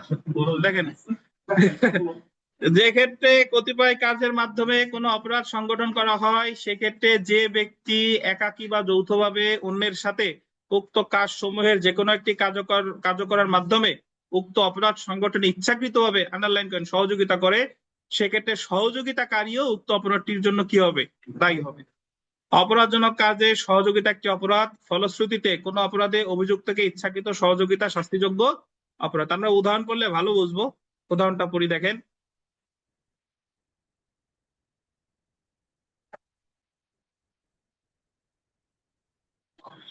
এ ও বি, এর আমরা ধরি আরিফ, বিতে ধরি বিথিকা। আরিফ ও বিথিকা আলাদা আলাদা ভাবে, দেখছেন, একসাথে না, কিভাবে আলাদা আলাদা ভাবেও ভিন্ন সময়ে গোল দিবেন, অল্প মাত্রার বিষ প্রয়োগ করে চন্দনকে খুন করার জন্য একমত হয়। আরিফ বলতেছে আর বিথিকা বলতেছে যে আমরা আলাদা আলাদা সময়ে চন্দন রে অল্প অল্প মাত্রার বিষ প্রয়োগ করে ওরে কি মেরে ফেলবো। আরিফ ও বিথিকা চন্দনকে খুন করার লক্ষ্যে চুক্তি মোতাবেক চন্দনকে বিষ প্রয়োগ করে, চন্দনের উপর প্রয়োগকৃত কতিপয় মাত্রার বিষের প্রভাবে চন্দন মৃত্যুবরণ করে। যদিও আরিফ ও বিথিকার কার্য পৃথক, কারণ তারা পৃথক পৃথক ভাবে এবং ভিন্ন ভিন্ন সময় বিষ প্রয়োগ করেছে, তথাপি তারা চুক্তি মোতাবেক চুক্তি সংগঠনে স্বেচ্ছায় সহযোগিতা করেছে, এই কারণে তারা উভয়ই কি খুনের জন্য দায়ী হবে। এই ক্ষেত্রে 302 এর সাথে আসবে কত? 37। আমাদের বাংলাদেশের প্রেক্ষাপটে থানা বলেন, কোর্ট বলেন, অন্যান্য জায়গায় এই 37 34 ছাড়া অন্যান্য ধারার ব্যবহার খুব বেশি নাই। মামলাগুলো এমন ভাবে সাজানো হয় যাতে ওই জায়গা 34ই ব্যবহার করা যায়, কিন্তু ওই জায়গা কিন্তু 37ও ব্যবহার করা যায়, 35ও ব্যবহার করা যায়। বুঝতে পারছেন? আমরা চলে আসি বিগত বছরের প্রশ্ন। দেখেন 2022 সালে এসেছে, এক্স ও ওয়াই জেড কে পৃথক সময়ে ক্ষুদ্রমাত্রার বিষ প্রয়োগে খুন করার চুক্তি করে চুক্তি মোতাবেক বিষ প্রয়োগ করে, কিন্তু এক্স এর প্রদত্ত বিষের মাত্রার কারণে জেড মারা যায়, মানে ওয়াই এর প্রয়োগ করা লাগে নাই, এক্স মারছে, এক্স এর বিষের কারণে জেড মারা গেছে, ওয়াই এর সুযোগ আসার আগে এই ঘটনা ঘটে গেছে। উক্তর মৃত্যুর জন্য কে দায়ী? শুধু এক্স, শুধু ওয়াই? তারা উভয়ই? কেউই নয়। কে বলেন তো? কেন উভয়? কারণ তারা দুইজন চুক্তি করছিল বা তারা দুইজনে এই কাজটা ধাপে ধাপে করতে চেয়েছিল। বুঝতে পারছেন? এই 37 কে বুঝেন নাই বলেন? অনলাইন অফলাইনে যারা আছেন 37 কে বুঝেন নাই প্লিজ দ্রুত বলেন। 34-এ আমরা পড়ছি অভিন্ন অভিপ্রায়, 35-এ পড়ছি একই অভিপ্রায়, 36-এ পড়ছি আংশিক কার্য, আংশিক কার্যবিরতি, আর 37-এ বললাম কি কতিপয় কার্যের মাধ্যমে কোন অপরাধ সংগঠন। এটা কত? 37। অবশ্যই সংগঠিত হওয়া লাগবে, 37ও সংগঠিত হওয়া লাগবে, 34 হওয়া লাগবে, 35 হওয়া লাগবে। বুঝছেন? আচ্ছা, আমরা চলে আসি 38 ধারা। সর্বশেষ পরীক্ষায় এখান থেকে প্রশ্ন আসছে। হ্যাঁ বলেন। কে বলতেন? স্যার 37 আরিফ স্যার 37 ধারায় ওই কমন ইন্টেনশনের মতো ওই হ্যাঁ, সদস্য কি একই হবে না 5 জনের উপরও হতে পারে? দুই বা ততোধিক মানে কি বলেন? না এটা তো স্যার আপনি 149-এর সাথে দেখাইছেন, এটা বুঝে নিছি। না, এটা হ্যাঁ, আমার কাছে একটু কনফিউজ লাগতেছে, দুইজন দিয়ে উদাহরণ দিছেন। দুইজন ব্যক্তি বা দুই বা ততোধিক বলতে কি 20-25 জনও হতে পারে, শিওর হওয়ার জন্য, শিওর হওয়ার জন্য, অন্য কিছু না। হ্যাঁ, দুই বা ততোধিক মানে হলো সর্বনিম্ন দুইজন, আর ততোধিকের কোনো ব্যাখ্যা নাই। ততোধিক মানে বাংলাদেশের 20 কোটি হইতে পারে, বুঝছেন? Thank you sir, thank you হ্যাঁ, স্যার। হ্যাঁ, জি। আইনের ফাঁকফোকর এখানেই, এ জায়গায় ততোধিক মানে কোনো নির্দিষ্ট নাই, সীমাহীন। আসেন আমরা 38-এ আসি। অপরাধজনক কার্যে জড়িত ব্যক্তিগণ ভিন্ন ভিন্ন অপরাধের জন্য দোষিত হতে পারে। ধারা কত? 38। ভিন্ন ভিন্ন অপরাধে, আগে আমরা আমি ব্যাখ্যা দিই তারপরে পড়ি।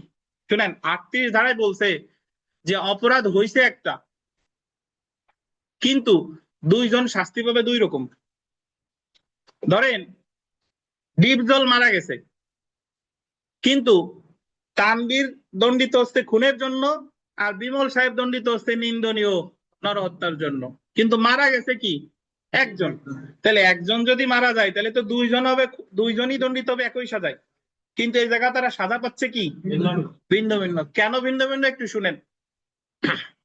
আগে আমার জানতে হবে যে নিন্দনীয় নরহত্যার খুন কি, এটা খুবই গুরুত্বপূর্ণ, আমরা সামনে পড়বো। জাস্ট আপাতত এতটুকু বলি যে যদি প্রি প্ল্যান অনুসারে একজন মানুষ আর একজনকে হত্যা করে, এটা হলো খুন। আর প্রি প্ল্যান ছাড়া ইনস্ট্যান্টলি রাগের বশবর্তী হয়ে হঠাৎ করে ঝগড়া লাগছে, এই পরিস্থিতিতে যদি একজন আর একজনকে হত্যা করে, এটা বলে নিন্দনীয় নরহত্যা, বুঝছেন? এখন ডিপজলের সাথে আমাদের বিমল সাহেবের কথা কাটাকাটি হয়েছে। এখন বিমল সাহেব বলতেছে যে আমি মুরব্বী মানুষ, তুমি আমার এরকম একটা কথা বললা, কত বড় সাহস তোমার, তোমার শেষ করে ফেলাবো। এখন তানভীর আলম খান আবার পিছনে বসে এই খবর, এই আলাপচারিতা দেখতেছে। এখন বিমল সাহেব ডিপজলে মারার জন্য কিছু একটা খুঁজতেছে যে ওরে কি কি দিয়ে মারা যায়, যে আমারে এত বড় কথা বললো, কত বড় সাহস। তানভীর আলম খানের কাছে ছিল একটা ছুরি, উনি ছুরিটা বিমল সাহেবের হাতে দিয়ে দিছে। বিমল সাহেবরে বলতেছে যে কষ্ট হবে না, অন্য কিছুতে মারতে আসল জিনিস নিয়ে যান, এটি দিয়ে 2 পোস্ট দেন। এখন বিমল সাহেব রাগের বশবর্তী হয়ে ওই ছুরি নিয়ে ডিপজলে কি আঘাত করছে, ডিপজল মারা গেছে। এখানে ডিপজল তো মারা গেছে, তাহলে বিমল সাহেব দণ্ডিত হবে নিন্দনীয় নরহত্যার জন্য। কারণ বিমল সাহেবের যে আকস্মিক ক্রোধ, উনি কিন্তু পূর্ব পরিকল্পনা ছিল না, উনি দণ্ডিত হবে নিন্দনীয় নরহত্যার জন্য। তানভীর আলম খান ঠান্ডা মাথায়, আগে থেকেই ডিপজলের উপর তানভীর আলম খানের রাগ আছে, উনি ঠান্ডা মাথায় উস্কানি দিছে কারে? বিমল সাহেব। এবং বিমল সাহেব কাজটা ঘটাইছে। সো এখানে তানভীর আলম খান খুন করেছে বলে গণ্য হবে। আগে বুঝাই খুন করেছে, বাট অ্যাকচুয়ালি করছে খুনের সহায়তা। অ্যাকচুয়ালি কি খুনের সহায়তা, বাট ধরে নেন খুন করছে, এটা বোঝাচ্ছি। তাহলে এখানে বিমল সাহেব করেছে নিন্দনীয় নরহত্যা, তানভীর করেছে কি খুন। যদিও তানভীর সরাসরি কাজটা কি করে নাই, তানভীর হচ্ছে করাইছে, কিন্তু আগে থেকেই ডিপজলের উপর তানভীরের কি ছিল? ক্ষোভ ছিল। এখন বলতে পারেন যে স্যার আগে থেকে ক্ষোভ ছিল, কেমনে বুঝবো? কেমনে বুঝবেন? ওই যে ছুরি ধরাই দিছে কেন? রাগ ছিল, এই কারণেই তো তারে ধরাই দিছে। এটা হলো 38 ধারা। একটু পড়ি, তারপর আমরা নামাজের বিরতিতে যাবো। দেখেন, যে ক্ষেত্রে কতিপয় ব্যক্তি কোনো অপরাধমূলক কার্য সংগঠনে নিয়োজিত বা জড়িত হয়, সেক্ষেত্রে তারা সেই কাজের মাধ্যমে ভিন্ন অপরাধে দোষী সাব্যস্ত হতে পারে। একটা উদাহরণ করি। গুরুতর উত্তেজনার এমন পরিস্থিতিতে আরিফ জেডকে আক্রমণ করেছে, যে ওই যে গুরুতর উত্তেজনা দেখছেন, সে জেডকে হত্যা করলে সেটা খুন বলে গণ্য নয়, এমন নিন্দনীয় নরহত্যা হবে। মানে গুরুতর পরিস্থিতিতে আরিফ জেডকে আক্রমণ করছে, এবং এই পরিস্থিতিতে আরিফ যদি জেডকে হত্যা করে, এটা খুন হবে না, এটা হবে কি নিন্দনীয় নরহত্যা। জেডের প্রতি বি এর বিদ্বেষ থাকায় তাকে হত্যা করার অভিপ্রায়ে কোনো প্রকার উত্তেজনা না থাকার পরেও জেড কে হত্যা করার জন্য বি = বিথিকা আরিফকে সহায়তা করেছে। আরিফ বিথিকা বলতেছে, আরিফ দাদা ওরে জেড আজকে শেষ করে দেন। এই ক্ষেত্রে যদিও আরিফ ও বিথিকা উভয় জেডকে হত্যায় জড়িত, তথাপি বিথিকা খুনের জন্য দোষী হবে যেখানে আরিফ শুধুমাত্র কি নিন্দনীয় হত্যার জন্য দোষী হবে। ওই যে বি থেকে উস্কে দিছে, উত্তেজনা দিছে বা কোনো জিনিসপত্র ধরাই দিছে, এখানে বি থেকে দণ্ডিত হবে খুনের জন্য, আর আরিফ দণ্ডিত হবে কি নিন্দনীয় হত্যার জন্য। কত ধারা? 38 ধারা। তাহলে আমি শেষ করার আগে নামাজের বিরতি যাওয়ার আগে বলি, অভিন্ন অভিপ্রায় 34, একই অভিপ্রায় অপরাধমূলক জ্ঞান বা একই অভিপ্রায় 35, আংশিক কার্য বিরতি 36, কতিপয় কার্যের মাধ্যমে কোন অপরাধমূলক কাজের সংগঠন 37, আর আপনার ভিন্ন মানে অপরাধজনক কাজে জড়িত হলে ভিন্ন ভিন্ন অপরাধে দোষী সাব্যস্ত হতে পারে, বা অপরাধ হয়েছে একটা, ভিন্ন ভিন্ন শাস্তিতে শাস্তি পেতে পারে। এটা কত? 38। সো যদি আপনাদের কোনো প্রশ্ন থেকে থাকে আমরা নামাজের পরে এসে নিব। আপাতত বিরতি শেষে আবার আমরা শুরু করবো ইনশাল্লাহ।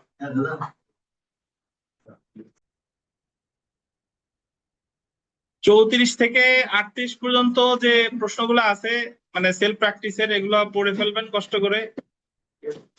অধ্যায় বিভিন্ন যে সেলফ প্র্যাকটিসে আছে, যদি কোনোটা বুঝতে না পারেন অবশ্যই আমাদের জানাইতে হবে, নেক্সট ক্লাসে এসে জানাইন স্যার এটা বুঝি নাই। তো আমরা 34 থেকে 38 পর্যন্ত আপনাদের কোনো এমনিতে বুঝতে পারেন নাই বা কোনো প্রশ্ন আছে কিনা, থাকলে জিজ্ঞাসা করেন, নাহলে আমরা পরের টপিকে চলে যাই। বলেন। 36 হলো যে একটা অপরাধ করা হয়েছে আংশিক কাজের মাধ্যমে, আংশিক কার্যবিরতির মাধ্যমে। তো যখন অপরাধটা হয়ে গেছে তাহলে ধরে নেওয়া হবে যে হয় সে পুরোপুরি কাজের মাধ্যমে করছে বা পুরোপুরি বিরতির মাধ্যমে করছে, বাট বাস্তবে সে করছিল কিভাবে? আংশিক কার্য আর আংশিক কার্যবিরতি। ওই যে একজনকে মৃদু প্রহার করছে বা হালকা মারধর করছে আর 3 দিন না খাওয়াই রাখছে, তাহলে এই দুইটার ফলাফল স্বরূপ সে ওই লোকটা মারা গেছে। তাহলে যে এই কাজটা করলো, যে আংশিক যে মারধর করছে আর না খাওয়াই রাখছে, ধরে নেওয়া হবে ওকে মারধর করেই মৃত্যু ঘটাইছে অথবা না খাওয়াই মৃত্যু ঘটাইছে, অর্থাৎ সে খুনের শাস্তি পাবে। আংশিক কার্য আর আংশিক কার্যবিরতি, এটাই আছে কত ধারা? 36 ধারা। জি, আর কারো প্রশ্ন আছে?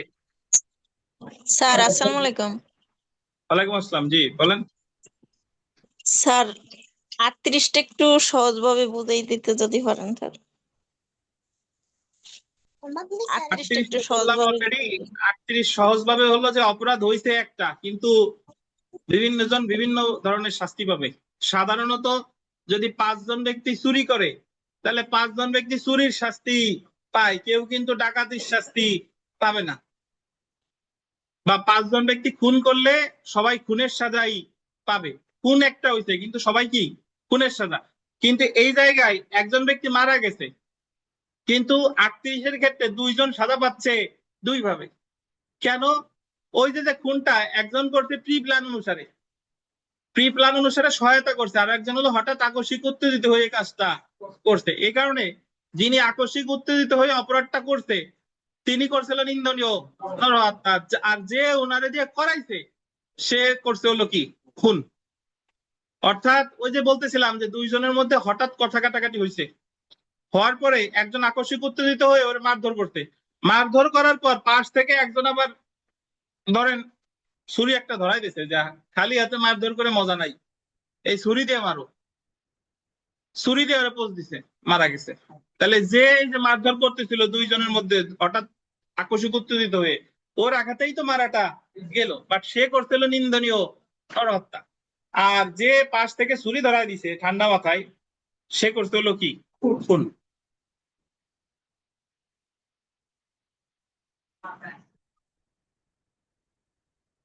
জি, আর কারো?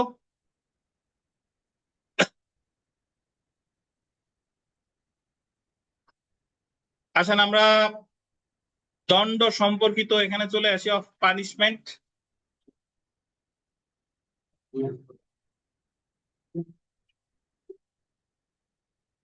তেপ্পান্ন ধারায় দণ্ডবিধি 53 ধারায় বলছে শাস্তি বা দণ্ডের প্রকারভেদ, কাইন্ডস অফ পানিশমেন্ট। দণ্ডবিধির গোল দিবেন, দণ্ডবিধিতে গোল দিবেন। 5 প্রকার দণ্ডের বা শাস্তির কথা বলা আছে। কয় প্রকার? দণ্ডবিধিতে 5 প্রকার। সর্বপ্রথম দেখেন মৃত্যুদণ্ড বা ডেথ সেন্টেন্স।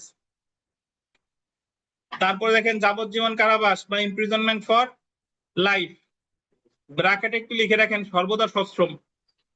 যাবজ্জীবন কারাদণ্ডের কারাবাসের পাশে লিখে রাখেন সর্বদা সশ্রম। তাহলে সবার প্রথম যে শাস্তি আছে সেটা মৃত্যুদণ্ড, তারপর যাবজ্জীবন কারাদণ্ড, তারপর দেখেন। আচ্ছা, এখন যাবজ্জীবন কারাবাস আর কারাদণ্ড অনেকে বুঝেন না যে কারাবাস আর কারাদণ্ড কি আলাদা কিনা। না, কারাবাসও যা কারাদণ্ড তাই, বুঝছেন? তা যাবজ্জীবন কারাবাস সর্বদা কি হবে? সশ্রম। কারাবাস যা হতে পারে দেখেন সশ্রম আর বিনাশ্রম। এরপরে বলছে কারাবাস, শুধু কারাবাস। শুধু কারাবাস আবার দুই প্রকার, একটা হলো সশ্রম রিগোরাস আর একটা হলো বিনাশ্রম। অনেকে সশ্রম বুঝেন না। সশ্রম মানে হলো আপনি জেলখানায় যাওয়ার পরে আপনাকে দিয়ে কাজ করানো হবে, মানে আপনি শুয়ে বসে ওখানে সময় কাটাতে পারবেন না, এটা হলো সশ্রম। আর বিনাশ্রম মানে হলো আপনি শুধু এক রুমে আটকা থাকবেন, 3 বেলা খাবার আসবে খাবেন, এটা হলো কি? বিনাশ্রম। এরপরে দেখেন সম্পত্তি বাজেয়াপ্ত, ফরফিচার অফ প্রপার্টি, এটাও এক প্রকার শাস্তি। আপনার সম্পত্তি বাজেয়াপ্ত করা হয়। ধরেন সরকারি কর্মকর্তা যিনি নিলামে দায়িত্বরত আছেন, তিনি স্বয়ং ওই সম্পত্তি ক্রয় করতে পারেন না, কিন্তু তিনি যদি ওই সম্পত্তি ক্রয় করেন তাহলে ওনার সম্পত্তি কি হবে? বাজেয়াপ্ত হয়।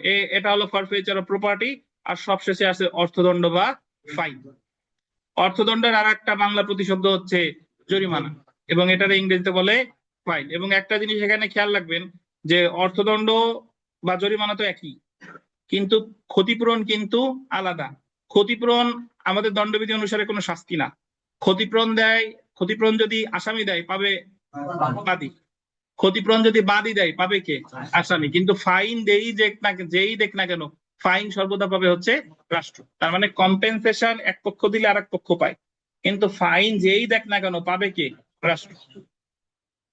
তাহলে দণ্ডবিধিতে অনুমোদিত সাজা আছে কত প্রকার? 5 প্রকার। আচ্ছা, এখন এখানে যদি আমরা জেনে রাখা ভালো পড়ি, দেখেন পেনাল কোডের অধীন বেত্রাঘাত,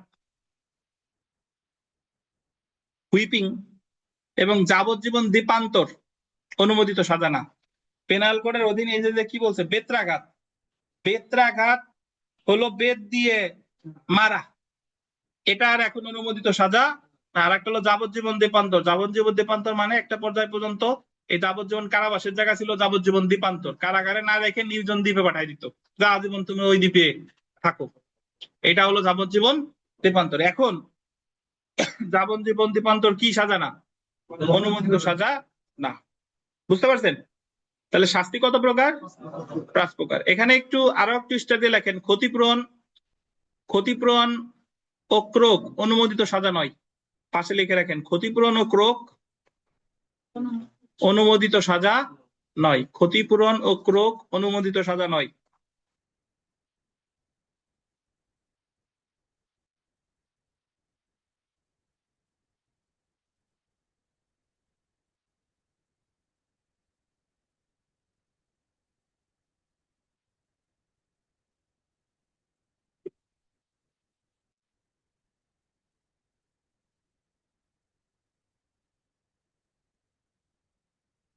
তাহলে ক্ষতিপূরণ ও ক্রোক অনুমোদিত সাজা না। এখান থেকে যে প্রশ্নটা হতে পারে, বহুবার এসেছে যে দণ্ডবিধিতে দণ্ড কত প্রকার, তারপরে আসছে যে কোনটি অনুমোদিত সাজা, কোনটি অননুমোদিত সাজা, কোনটি অনুমোদিত সাজা নয়, কোনটি অননুমোদিত সাজা নয়। সব শুনতে একরকম মনে হলেও প্রকৃতপক্ষে এক না। আচ্ছা, তাহলে দেখেন আমরা বিগত বছরে একটা প্রশ্ন পড়ি, দা পেনাল কোড অনুযায়ী দণ্ড কত প্রকার? 5 প্রকার। যে ফাঁদে আপনারা পা দিবেন আসবে যে পেনাল কোড অনুযায়ী কারাদণ্ড কত প্রকার?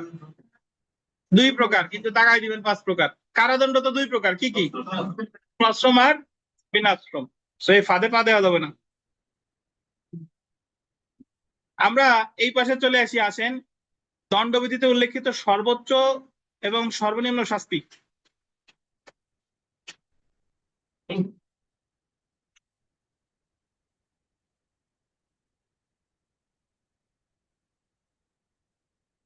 দণ্ডবিধিতে উল্লেখিত সর্বোচ্চ এবং সর্বনিম্ন শাস্তি।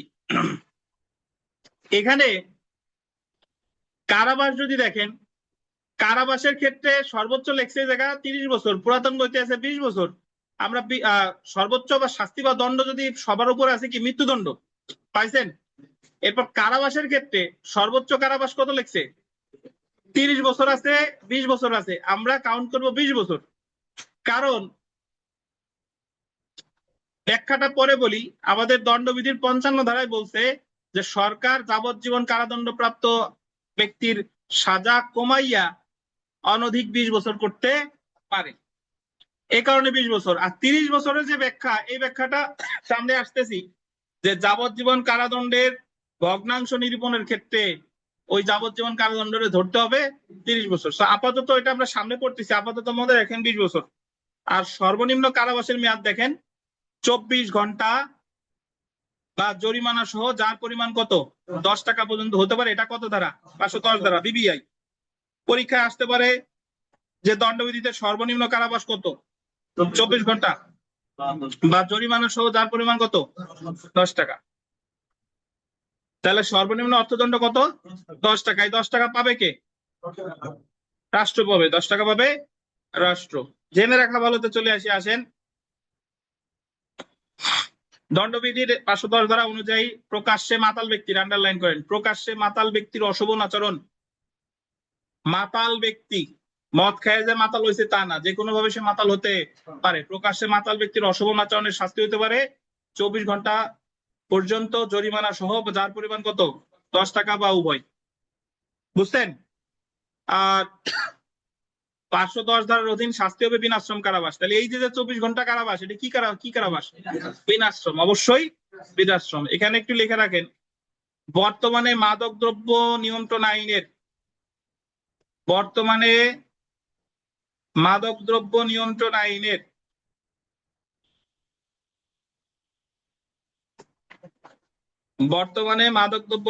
আইনের 36-এর 5 ধারায়, 36-এর 5 ধারায় তীর চিহ্ন দিয়ে লেখেন 1 বছর কারাদণ্ড ও অর্থদণ্ড। 1 বছর পর্যন্ত কারাদণ্ড ও অর্থদণ্ড।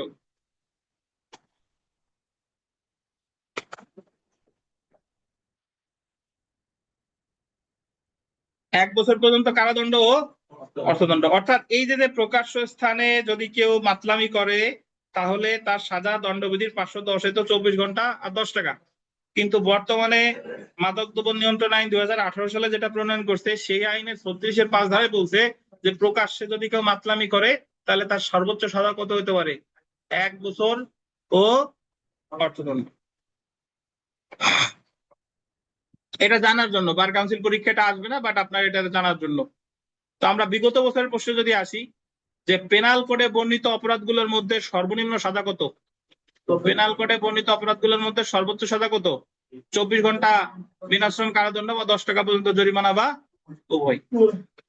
এরপরে আমরা চলে আসছি কতিপয় গুরুত্বপূর্ণ সর্বোচ্চ ও সর্বনিম্ন সাজা। এটা আমরা পড়বো না, এটা এখানে আলাদা করে পড়বো না, কারণ এই জিনিস আমরা সামনে পাবো আর কি।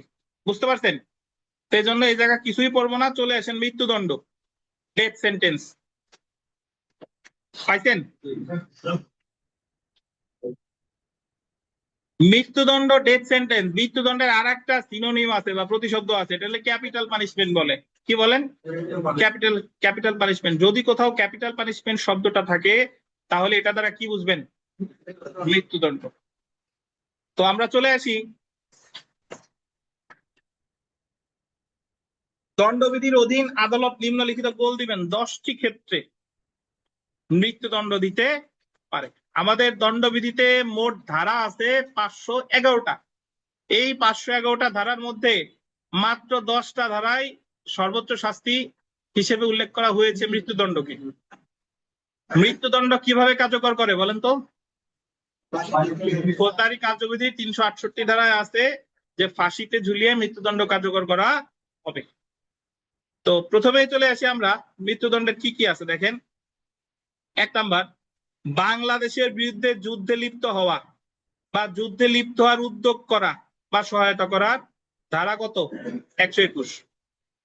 যদি কোনো ব্যক্তি বাংলাদেশের বিরুদ্ধে যুদ্ধ করে বা বাংলাদেশের বিরুদ্ধে যুদ্ধে কি উদ্যোগ নেয় বা সহায়তা করে, তাহলে 121 ধারার সর্বোচ্চ শাস্তি কি?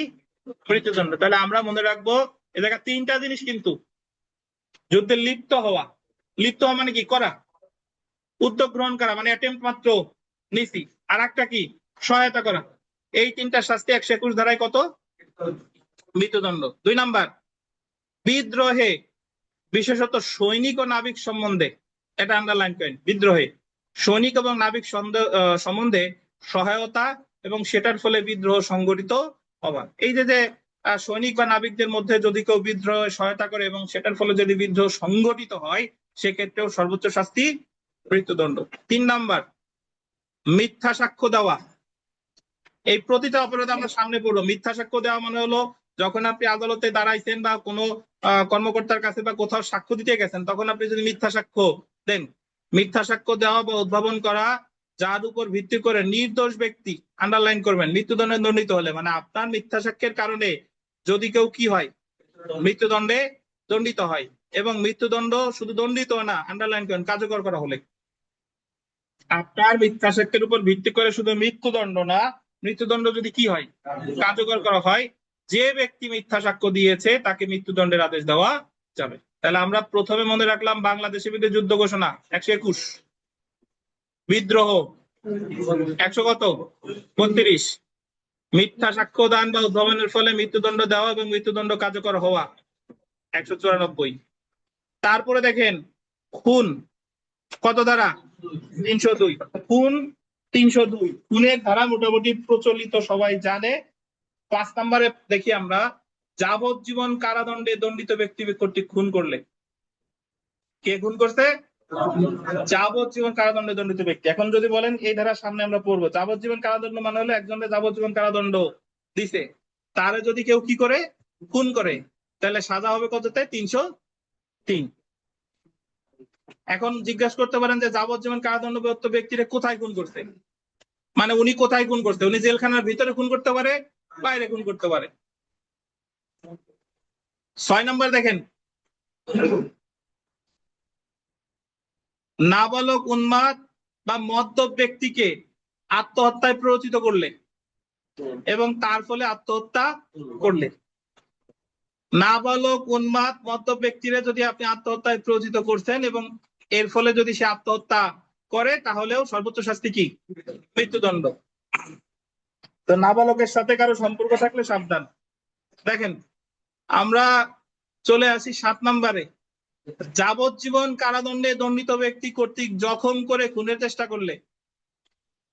এটা সামনে বিস্তারিত করবো, মানে যাবজ্জীবন কারাদণ্ডপ্রাপ্ত ব্যক্তি খুন করলে হলো 303, আর যাবজ্জীবন কারাদণ্ডপ্রাপ্ত ব্যক্তি অ্যাটেম্পট টু মার্ডার নিছে এবং আঘাত করছে, খুন করে নাই বাট কি নিছে, আঘাত করছে, সেই ক্ষেত্রে 307। তারপরে দেখেন, অ্যাসিড জাতীয় পদার্থ দ্বারা মুখ, মাথা বা উভয় চোখে স্বেচ্ছাকৃতভাবে গুরুতর জখম করলে, ধারা 326 ক। কি দ্বারা?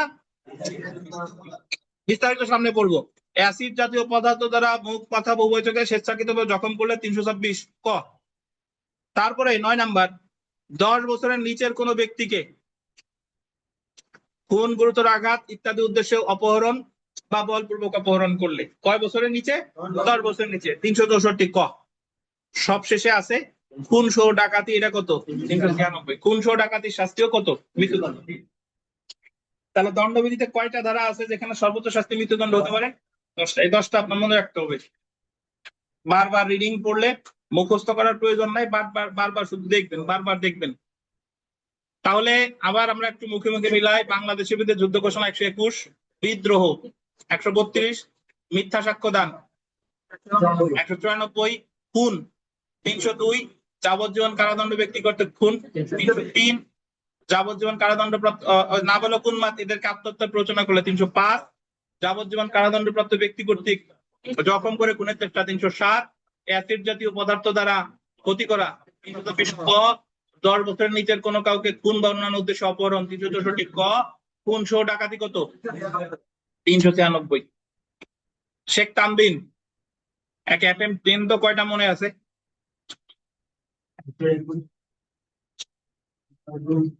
তারা বললে হবে না, তারার সাথে সাথে ব্যাখ্যাও দরকার। বলেন, জোরে বলেন।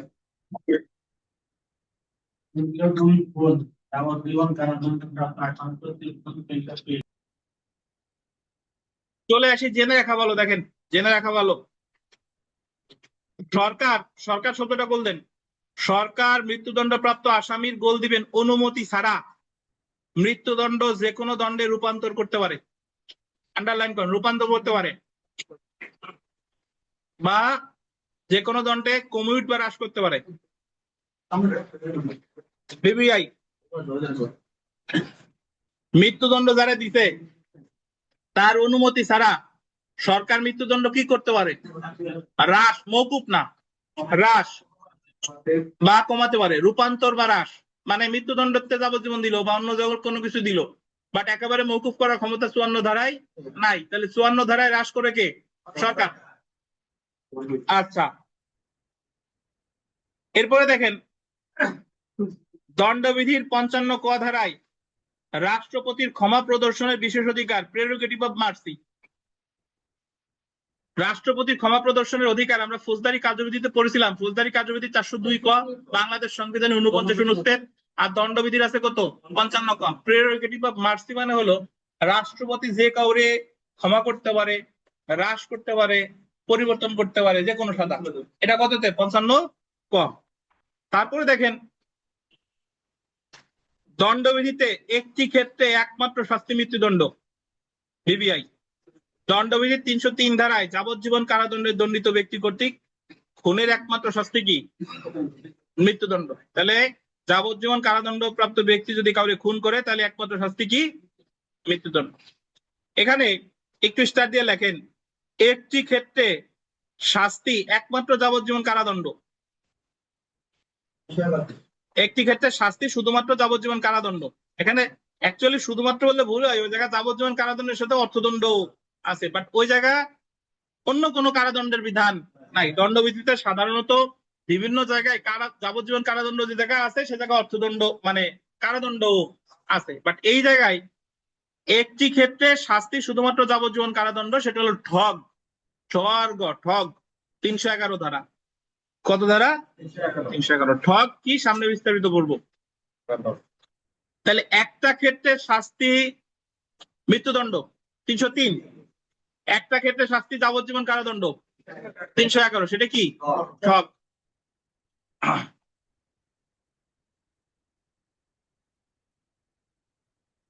বিগত বছরের প্রশ্ন করে দেখেন যাবজ্জীবন কারাদণ্ডে দণ্ডিত আসামি কর্তৃক খুনের উদ্যোগে আঘাত করা হলে, খুনের উদ্যোগে আঘাত করছে, সর্বোচ্চ শাস্তি কি? মৃত্যুদণ্ড। একমাত্র শাস্তি মৃত্যুদণ্ড কত ধারায়? 303। সর্বশেষ প্রশ্নটা দেখেন সরকার মৃত্যুদণ্ড হ্রাস করে যে কোনো দণ্ডে রূপান্তর করতে পারে, দণ্ডবিধির কত ধারায়? কত ধারা? মৃত্যুদণ্ড হ্রাস করে যে কোনো দণ্ডে রূপান্তর করতে পারে দণ্ডবিধির 54 ধারা। এখন লেখেন যাবজ্জীবন কারাদণ্ড হ্রাস করতে পারে 55 ধারায়। যাবজ্জীবন কারাদণ্ড হ্রাস করতে পারে কত ধারায়? 55 ধারায়।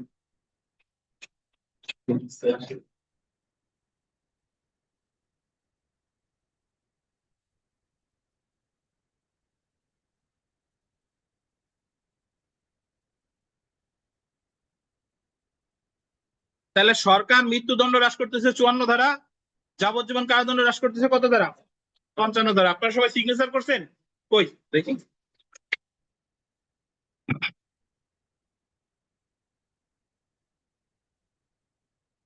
সেলফ প্র্যাকটিসের 3 নম্বর প্রশ্নটা পড়ি। মৃত্যুদণ্ডের ক্ষেত্রে দণ্ডিত ব্যক্তির সম্মতি ব্যতিরেকে রেখে উক্ত দণ্ড সরকার যে কোনো দণ্ডে রূপান্তর করতে পারে। অন্যান্য যে প্রশ্ন আছে 4, 5, 11 এগুলো ইম্পর্টেন্ট, এগুলো কষ্ট করে পড়ে ফেলবেন। আমরা এখানে একটা ব্যাখ্যা পড়বো যাবজ্জীবন কারাবাস, ইমপ্রিজনমেন্ট ফর লাইফ। যাবজ্জীবন কারাবাস, imprisonment for life, Ataur Mridha বনাম রাষ্ট্র, 73 DLR AD 2021। তার আগে আমি একটু কিছু কথা বলি আপনাদের। আমাদের এই মুহূর্তে অনলাইনে আছে 15 জনের মতো, আমি সহ 15 জন, অনেকেই ক্লাসে নাই। আর অফলাইনে আছেন 25 জনের মতো, অনেকেই আসেন নাই। সকলের অবগতির জন্য জানানো যাচ্ছে যে আমাদের তো নতুন কোর্সের যারা এখনো ভর্তি হন নাই তাদের বিনীত অনুরোধ ভর্তি হয়ে যাবেন। যারা যারা আসেন না তাদেরকে আসার জন্য তাগিদ দিবেন। আর অনলাইনে যারা আছেন ফার্স্ট ইনস্টলমেন্ট দিছেন বা দেন নাই তাদের উদ্দেশ্যেও বলা হলো এটা পরিশোধ করবেন, সিরিয়াসলি নিতে হবে, পড়াশোনার ক্ষেত্রে কোনো ছেঁচড়ামি করা যাবে না। আর নিয়ত করলে দেখবেন যে হয়ে যাবে ইনশাল্লাহ। আতাউর মৃধা বনাম রাষ্ট্র 73 ডিএলআর এডি। দেখেন একটু আগে আমরা দণ্ডের প্রকারভেদের ওই জায়গায় যাবজ্জীবন কারাবাস বলতে কি বলছি, সর্বদা সশ্রম সশ্রম। এখন আমাদের দণ্ডবিধিতে যাবজ্জীবন কারাবাস বলতে আমৃত্যু কারাবাসকে বোঝানো হয়েছে। কি বলেন? আমৃত্যু কারাবাস। কিন্তু এই আতাউর মৃধা বনাম রাষ্ট্র মামলায় সুপ্রিম কোর্ট ব্যাখ্যা দিছে যে যাবজ্জীবন কারাবাস যদি আমৃত্যু শব্দটা থাকে রায়ে, তাহলে যাবজ্জীবন কারাবাস বলতে আমৃত্যু। আর যদি আমৃত্যু শব্দটা না থাকে তাহলে যাবজ্জীবন কারাবাস বলতে বোঝাবে কত? 30 বছর। এই কথাটা ব্যাখ্যাটা দিছে কোন মামলায়? আতাউর মৃধা বনাম রাষ্ট্র। বাট যদি দণ্ডবিধি অনুসারে বলেন যে যাবজ্জীবন কারাবাস কতদিন? আমৃত্যু। দণ্ডবিধি মানে কি? আমৃত্যু। এখন দণ্ডবিধির 57 ধারায় যে কথা আছে সামনে পড়তেছি, বাট আপাতত এটা মনে রাখেন যে আতাউর মৃধা মামলায় বলছে যদি রায়ে বলা থাকে যাবজ্জীবন কারাবাস তাহলে ধরে নিতে হবে সেটা 30 বছর। আর রায়ে যদি বলা থাকে আমৃত্যু তাহলে মৃত্যুর আগ পর্যন্ত। ছোট্ট একটা উদাহরণ দেই।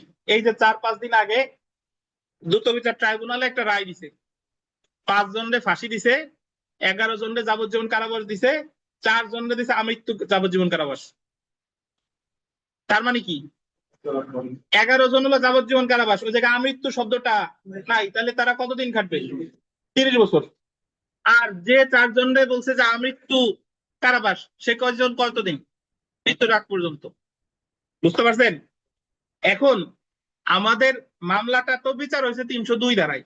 302 ধারায় শাস্তি আছে যাবজ্জীবন মৃত্যুদণ্ড বা কি যাবজ্জীবন কারাবাস এবং অর্থদণ্ড। হয় মৃত্যুদণ্ড দিবে নাহলে যাবজ্জীবন কারাবাস দিবে এবং সেই সাথে কি অর্থদণ্ড। ওই জায়গায় কিন্তু যাবজ্জীবন কারাবাস 30 বছর নাকি যাবজ্জীবন কারাবাস আমৃত্যু এই কথা কিন্তু বলা নাই। বুঝতে পারছেন? আর যাবজ্জীবন কারাবাসের স্পষ্ট ব্যাখ্যা আমাদের দণ্ডবিধি অনুসারে বোঝা যায় হলো যাবজ্জীবন কারাবাস মানে হলো আমৃত্যু কারাবাস। কিন্তু উচ্চ আদালত ব্যাখ্যা দিছে এই যে আতাউর মৃধা বনাম রাষ্ট্র মামলায় এই জায়গায় ব্যাখ্যা দিছে যদি শুধু রায়ে উল্লেখ থাকে যাবজ্জীবন কারাবাস তাহলে কত বছর? 30 বছর। আর যদি আমৃত্যু যাবজ্জীবন কারাবাস লেখা থাকে তাহলে কতদিন? মৃত্যুর আগ পর্যন্ত। কথা শেষ। আতাউর মৃধার ব্যাখ্যা তাহলে তানভীর আলম খান কি বলছে বলেন? আতাউর মৃধার হচ্ছে যে যদি যাবজ্জীবন যদি আমৃত্যু বলে, যদি যদি হচ্ছে যাবজ্জীবন কারাবাস বলে সেই ক্ষেত্রে হচ্ছে 30 বছর হিসাব করবে। যদি হচ্ছে আমৃত্যু বলে তাহলে হচ্ছে 2 বছর পর্যন্ত শাস্তি। মৃত্যুর আগ পর্যন্ত শাস্তি।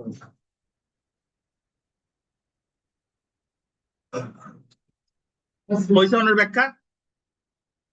আমৃত্যু বললে মৃত্যুর আগ পর্যন্ত, আর কিছু যদি বাংলাদেশে আবার আমৃত্যু বলে আমৃত্যু আমৃত্যু আছে না, আমৃত্যু ওইটা বলেন না জানি আমার যে মেলায় বিক্রি করছে আমৃত্যু আমৃত্যু লাল লাল পাওয়া যায়।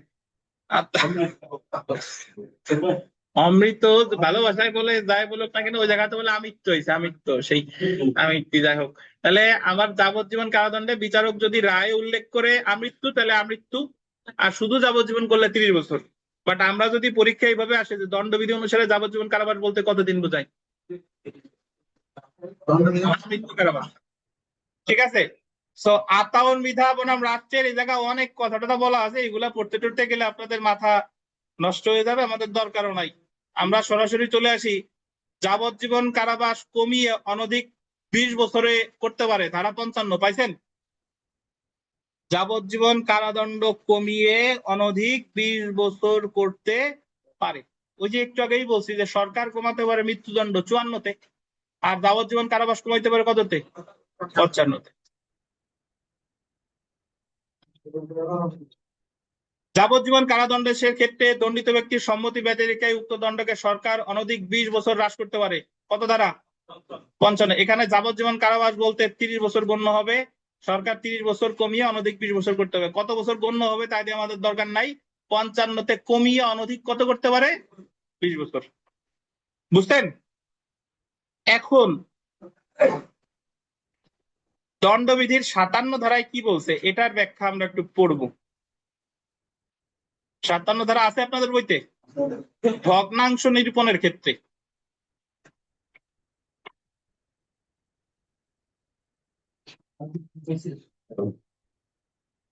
পাইছেন? দণ্ডবিধির 57 পড়ার আগে অনলাইনে যারা আছেন আপনাদের আমি একটা জিজ্ঞাসা করি, অনলাইনের ভাই বোনেরা উত্তর দেন। ফৌজদারি কার্যবিধির 33 ধারায় কি আছে? অনলাইনের কে পারবেন বলেন?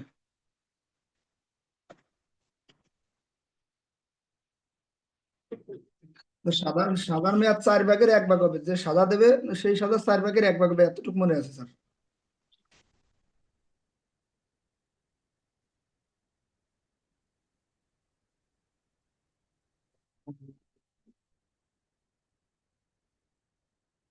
আবার বলেন, উদাহরণ দিয়ে বলেন তসলিম সাহেব। স্যার যদি কোনো সাজা দেওয়া হয় তো সাজার ভগ্নাংশ নিরূপণের ক্ষেত্রে ওই সাজার 4/1 দেবে। ওই যে স্যার দণ্ডের পরিবর্তে যে সাজা দেওয়া হবে সেটা 4/1 হবে। বলেছি স্যার, অর্থদণ্ড।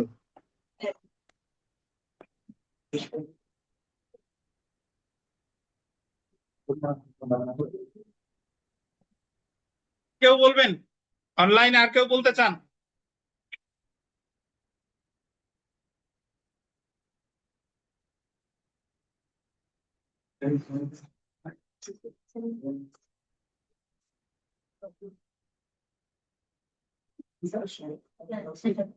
স্যার আমি কি আরেকবার চেষ্টা করবো? করেন।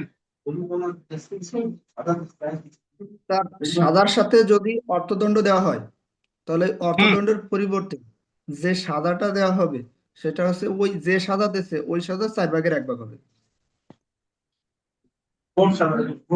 দেখেন আমি ব্যাখ্যা দিই, সেটা হলো ফৌজদারি কার্যবিধি 33 ধারায় কি বলছে? ফৌজদারি কার্যবিধি 33 ধারায় বলছে যে যদি কাউরে কারাদণ্ড দেয় এবং কারাদণ্ডের সাথে অর্থদণ্ড দিছে, এখন ওই অর্থদণ্ড অনাদায়ে আর এক্সট্রা কতদিন কারাদণ্ড দিতে পারে? 33 ধারায় বলছে যে যদি কাউরে কারাদণ্ড দেয় এবং কারাদণ্ডের সাথে অর্থদণ্ড দেয় তাহলে ওই অর্থদণ্ড অনাদায়ে বিচারক দেখবে যে ওই ধারায় সর্বোচ্চ কত কারাদণ্ড দেওয়া যায়, সেটা 4/1। সবাই একটু মনোযোগ দিয়ে শুনতে হবে। ধরেন একজন চোর রে প্রথম শ্রেণীর ম্যাজিস্ট্রেট 379 ধারায়, দণ্ডবিধি 379 ধারায় চুরির শাস্তি হলো 3 বছর। তো একজন চোর রে প্রথম শ্রেণী ম্যাজিস্ট্রেট 3 বছর কারাদণ্ড দিছে এবং 10,000 টাকা জরিমানা করছে। এখন এই 10,000 টাকা অনাদায়ে, 10,000 টাকা অনাদায়ে আর কি সাজা দিতে পারে, এটা হলো প্রশ্ন। তাহলে বিচারক দেখবে যে ওই ধারায় সর্বোচ্চ কত সাজা দেওয়া যায়, 3 বছর। তাহলে 3 বছরে ভাগ করবে 4 দিয়ে, তাহলে 3 বছর হলো 36 মাস, 36 রে 4 দিয়ে ভাগ দিলে কত? 9 মাস। তাহলে 3 বছরের 4/1 হলো 9 মাস। তাহলে ওই 10,000 টাকা অনাদায়ে সর্বোচ্চ কারাদণ্ড দিতে পারবে কত? 9 মাস। তাহলে যদি রায় এইভাবে উল্লেখ করতে পারে যে চোরকে 3 বছরের কারাদণ্ড ও 10,000 টাকা জরিমানা এবং 10,000 টাকা অনাদায়ে আরো 9 মাস কারাদণ্ড প্রদান করা হলো। এখন চোরের যদি টাকা দেওয়ার সামর্থ্য না থাকে তাহলে সর্বমোট সে সাজা কাটবে কতদিন? বছর প্লাস 9 মাস, মানে 3 বছর 9 মাস, নাকি ভাই? এটা বুঝতেন না? এখন প্রশ্ন হলো যাবজ্জীবন কারাবাসের ক্ষেত্রে যদি অর্থদণ্ড দেয়া হয় তাহলে ওই অর্থদণ্ড অনাদায়ে কি আদালত কোনো কারাদণ্ড দিতে পারে কিনা? কারণ আমরা জানি যে যাবজ্জীবন কারাবাস হলো আমৃত্যু কারাবাস। তো 57 ধারায় বলছে যে যাবজ্জীবন কারাদণ্ডকে ভগ্নাংশ নিরূপণের ক্ষেত্রে ধরতে হবে 30 বছর। কত বছর? 30 বছর। আর দণ্ডবিধির 65 ধারা আর ফৌজদারি কার্যবিধির 33 ধারা হুবহু এক। 65 ধারায় বলছে 4/1 কথা। তাহলে যাবজ্জীবন কারাদণ্ডরে 4/1 তো আমরা যদি আমৃত্যু ধরি 4/1 করা পসিবল না। তাহলে আমৃত্যু যদি ধরি পসিবল না, তাহলে সেই ক্ষেত্রে 57 ধারায় বলছে যাবজ্জীবন কারাবাসে ধরতে হবে কত? 30 বছর। তাহলে যাবজ্জীবন কারাদণ্ডের সাথে যদি অর্থদণ্ড দেওয়া হয়, এই অর্থদণ্ড অনাদায়ে এক্সট্রা কতদিন কারাদণ্ড হবে এটা হিসাব করতে 2টা ধারা লাগবে। একটা হলো 57 ধারা আর একটা হলো 65 ধারা। দণ্ডবিধির 57, দণ্ডবিধির 65। 57তে ধরতেছি হলো যাবজ্জীবন কারাদণ্ডের 30 বছর, আর 30 বছরের 4/1 করতেছি কত অনুসারে? 65 অনুসারে। তাহলে 30 বছরের 4/1 কত হয়? 7.5 বছর। তাহলে ধরেন একজন ব্যক্তিকে যাবজ্জীবন কারাবাস দিছে এবং 1 লাখ টাকা জরিমানা করছে, তো এই 1 লাখ টাকা অনাদায়ে আর কত বছরের কারাদণ্ড হইতে পারে? 7.5 বছর। কত কত ধারা লাগলো? 57 আর 65। তাহলে ভগ্নাংশ নিরূপণের ক্ষেত্রে যাবজ্জীবন কারাদণ্ডকে ধরতে হবে কত বছর? 30 বছর। আর এই যে 4/1 এটা বলছে কততে? 65। এই মাহবুব সাহেব কি বলছি বলেন তো? দণ্ডবিধির 57 ধারা কিন্তু বলে নাই যে যাবজ্জীবন কারাবাস মানে 30 বছর খাটবে। এই জায়গা বলছে ভগ্নাংশ নিরূপণের ক্ষেত্রে যাবজ্জীবন কারাবাসে কত ধরতে হবে?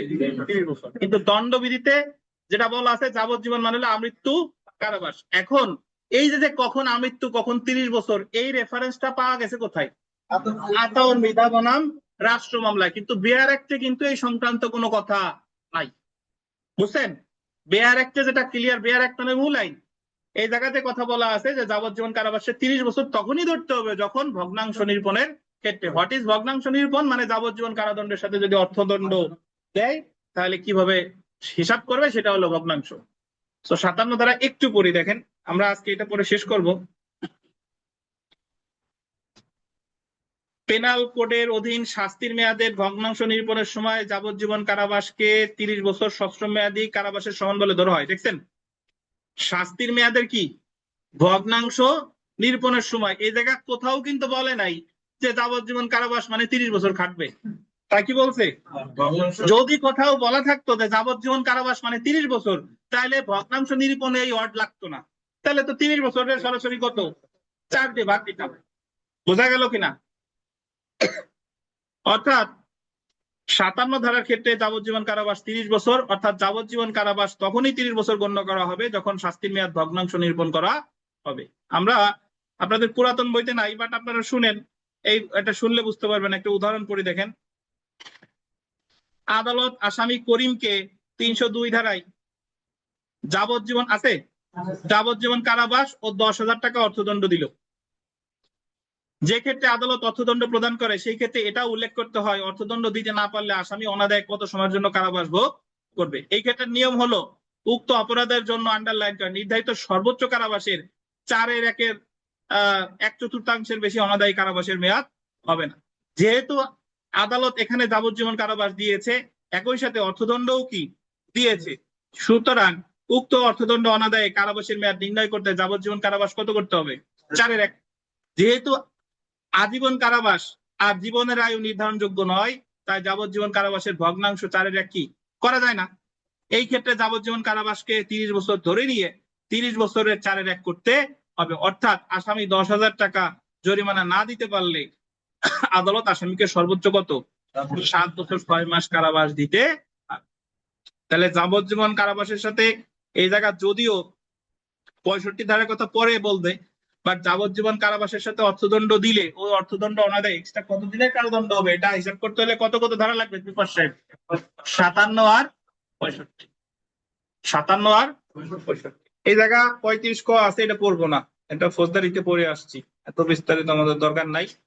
আমরা সংক্ষেপে মনে রাখুন, এই জায়গা আসি, দেখেন। পেনাল কোডের অধীন শাস্তির মেয়াদের ভগ্নাংশ নিরূপণের সময় যাবজ্জীবন কারাবাসকে 30 বছর সশ্রম মেয়াদী কারাবাস বলে ধরা হয়। অর্থাৎ 57 ধারায় যাবজ্জীবন কারাবাস 30 বছর হবে। 30 বছর মানে এই না 30 বছর খাটবে, বুঝছেন? 2 নাম্বারটা দেখেন, যাবজ্জীবন কারাবাসের ক্ষেত্রে কারাবাস সর্বদা কি হবে? সশ্রম। এই কথাটা 53 ধারায় বলা আছে। 3 নাম্বারটা ইম্পর্টেন্ট, পেনাল কোডের 53 ক ধারা, গোল দিবেন, আছে পুরাতন বইতে আছে। 53 ক ধারায় যাবজ্জীবন দ্বীপান্তরকে যাবজ্জীবন কারাবাস বলে গণ্য করতে হবে। মানে যদি আইনে কোথাও যাবজ্জীবন দ্বীপান্তর শব্দটা থাকে, তাহলে যাবজ্জীবন দ্বীপান্তর বলতে কি বোঝাবে? যাবজ্জীবন কারাবাস। এই জায়গায় একটু লেখেন যে স্বল্প মেয়াদী দ্বীপান্তর সমান সমান বাতিল। স্বল্প মেয়াদী দ্বীপান্তর এই 53 ক ধারাই বলছে স্বল্প মেয়াদী দ্বীপান্তর, লেখেন তারপর ব্যাখ্যা দিব। স্বল্প মেয়াদী দ্বীপান্তর সমান সমান বাতিল।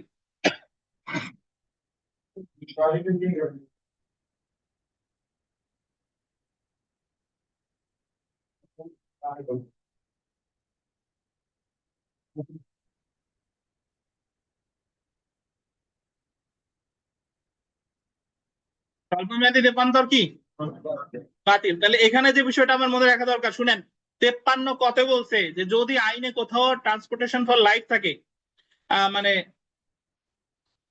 ট্রান্সপোর্টেশন ফর লাইফ মানে যাবজ্জীবন দ্বীপান্তর কোথাও থাকে, তাহলে ওটা দ্বারা কি বোঝাবে? যাবজ্জীবন কারাদণ্ড। কিন্তু আইনে যদি কোথাও থাকে স্বল্পমেয়াদী দ্বীপান্তর, ধরেন 5 বছর মেয়াদী দ্বীপান্তর, 1 বছর মেয়াদী দ্বীপান্তর, তাহলে ওটা দ্বারা কি বোঝাবে? ওই সাজার এখন বলবৎ নাই। এই দুইটা ব্যাখ্যাই দিছে কততে? 53। আমরা সচরাচর যেটা জানি যাবজ্জীবন দ্বীপান্তর সমান সমান যাবজ্জীবন কারাদণ্ড, এটা জানি। কিন্তু যাবজ্জীবন স্বল্পমেয়াদী দ্বীপান্তর সমান সমান কি বাতিল। অনেকে ভাববে যে যাবজ্জীবন কারাদণ্ড দ্বীপান্তর যদি যাবজ্জীবন কারাদণ্ড হয়, তাহলে স্বল্পমেয়াদী দ্বীপান্তর সমান সমান স্বল্পমেয়াদী কারাদণ্ড, বাট অ্যাকচুয়ালি সঠিক না। স্বল্পমেয়াদী দ্বীপান্তর সমান সমান কি বাতিল। আমরা আজকে প্রায় শেষ পর্যায়ে চলে এসেছি। বিগত বছর প্রশ্ন যদি দেখেন, দণ্ডবিধি অনুসারে নিচের কোন শাস্তিটি বৈধ নয়? যাবজ্জীবন কারাদণ্ড, বিনাশ্রম। যাবজ্জীবন কারাদণ্ডের সাথে যদি সশ্রম শব্দ নাও থাকে তবুও সর্বদা কি সশ্রম। 2 নাম্বার দেখেন, যাবজ্জীবন কারাদণ্ড বলতে নিচের কোনটিকে নির্দেশ করে? দণ্ডিত ব্যক্তির অবশিষ্ট জীবনব্যাপী কারাদণ্ড। এরপরে যে প্রশ্ন আছে পড়ে ফেলবেন। মৃত্যুদণ্ড বা যাবজ্জীবন হ্রাস বা রূপান্তর, এটা যদিও আমরা অলরেডি পড়ে ফেলছি, এ জায়গায় আবার বলছে দেখেন যে সরকার মৃত্যুদণ্ড প্রাপ্ত আসামির অনুমতি ছাড়া মৃত্যুদণ্ড যে কোনো দণ্ডে রূপান্তর করতে পারে বা হ্রাস করতে পারে। কততে? 54।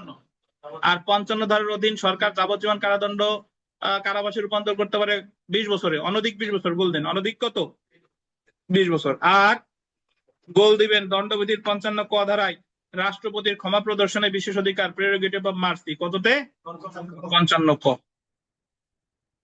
তাহলে আমরা বিগত বছরের যে প্রশ্ন আছে এগুলো কষ্ট করে পড়ে ফেলবেন, সব পড়ে ফেলবেন। আগামী দিন আমরা কারাদণ্ড বা কারাবাস এই সম্পর্কে 60 ধারা বা এখান থেকে বিস্তারিত পড়া শুরু করবো। আজকে এ পর্যন্তই।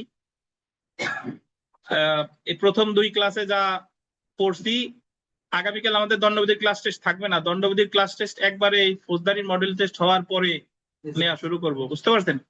তো আগামীকাল চলে আসেন, ভালো থাকেন। যদি কারো প্রশ্ন থাকে করতে পারেন, আর না হলে আজকে এ পর্যন্তই। আল্লাহ হাফেজ। আগামীকাল 4:30 ক্লাস।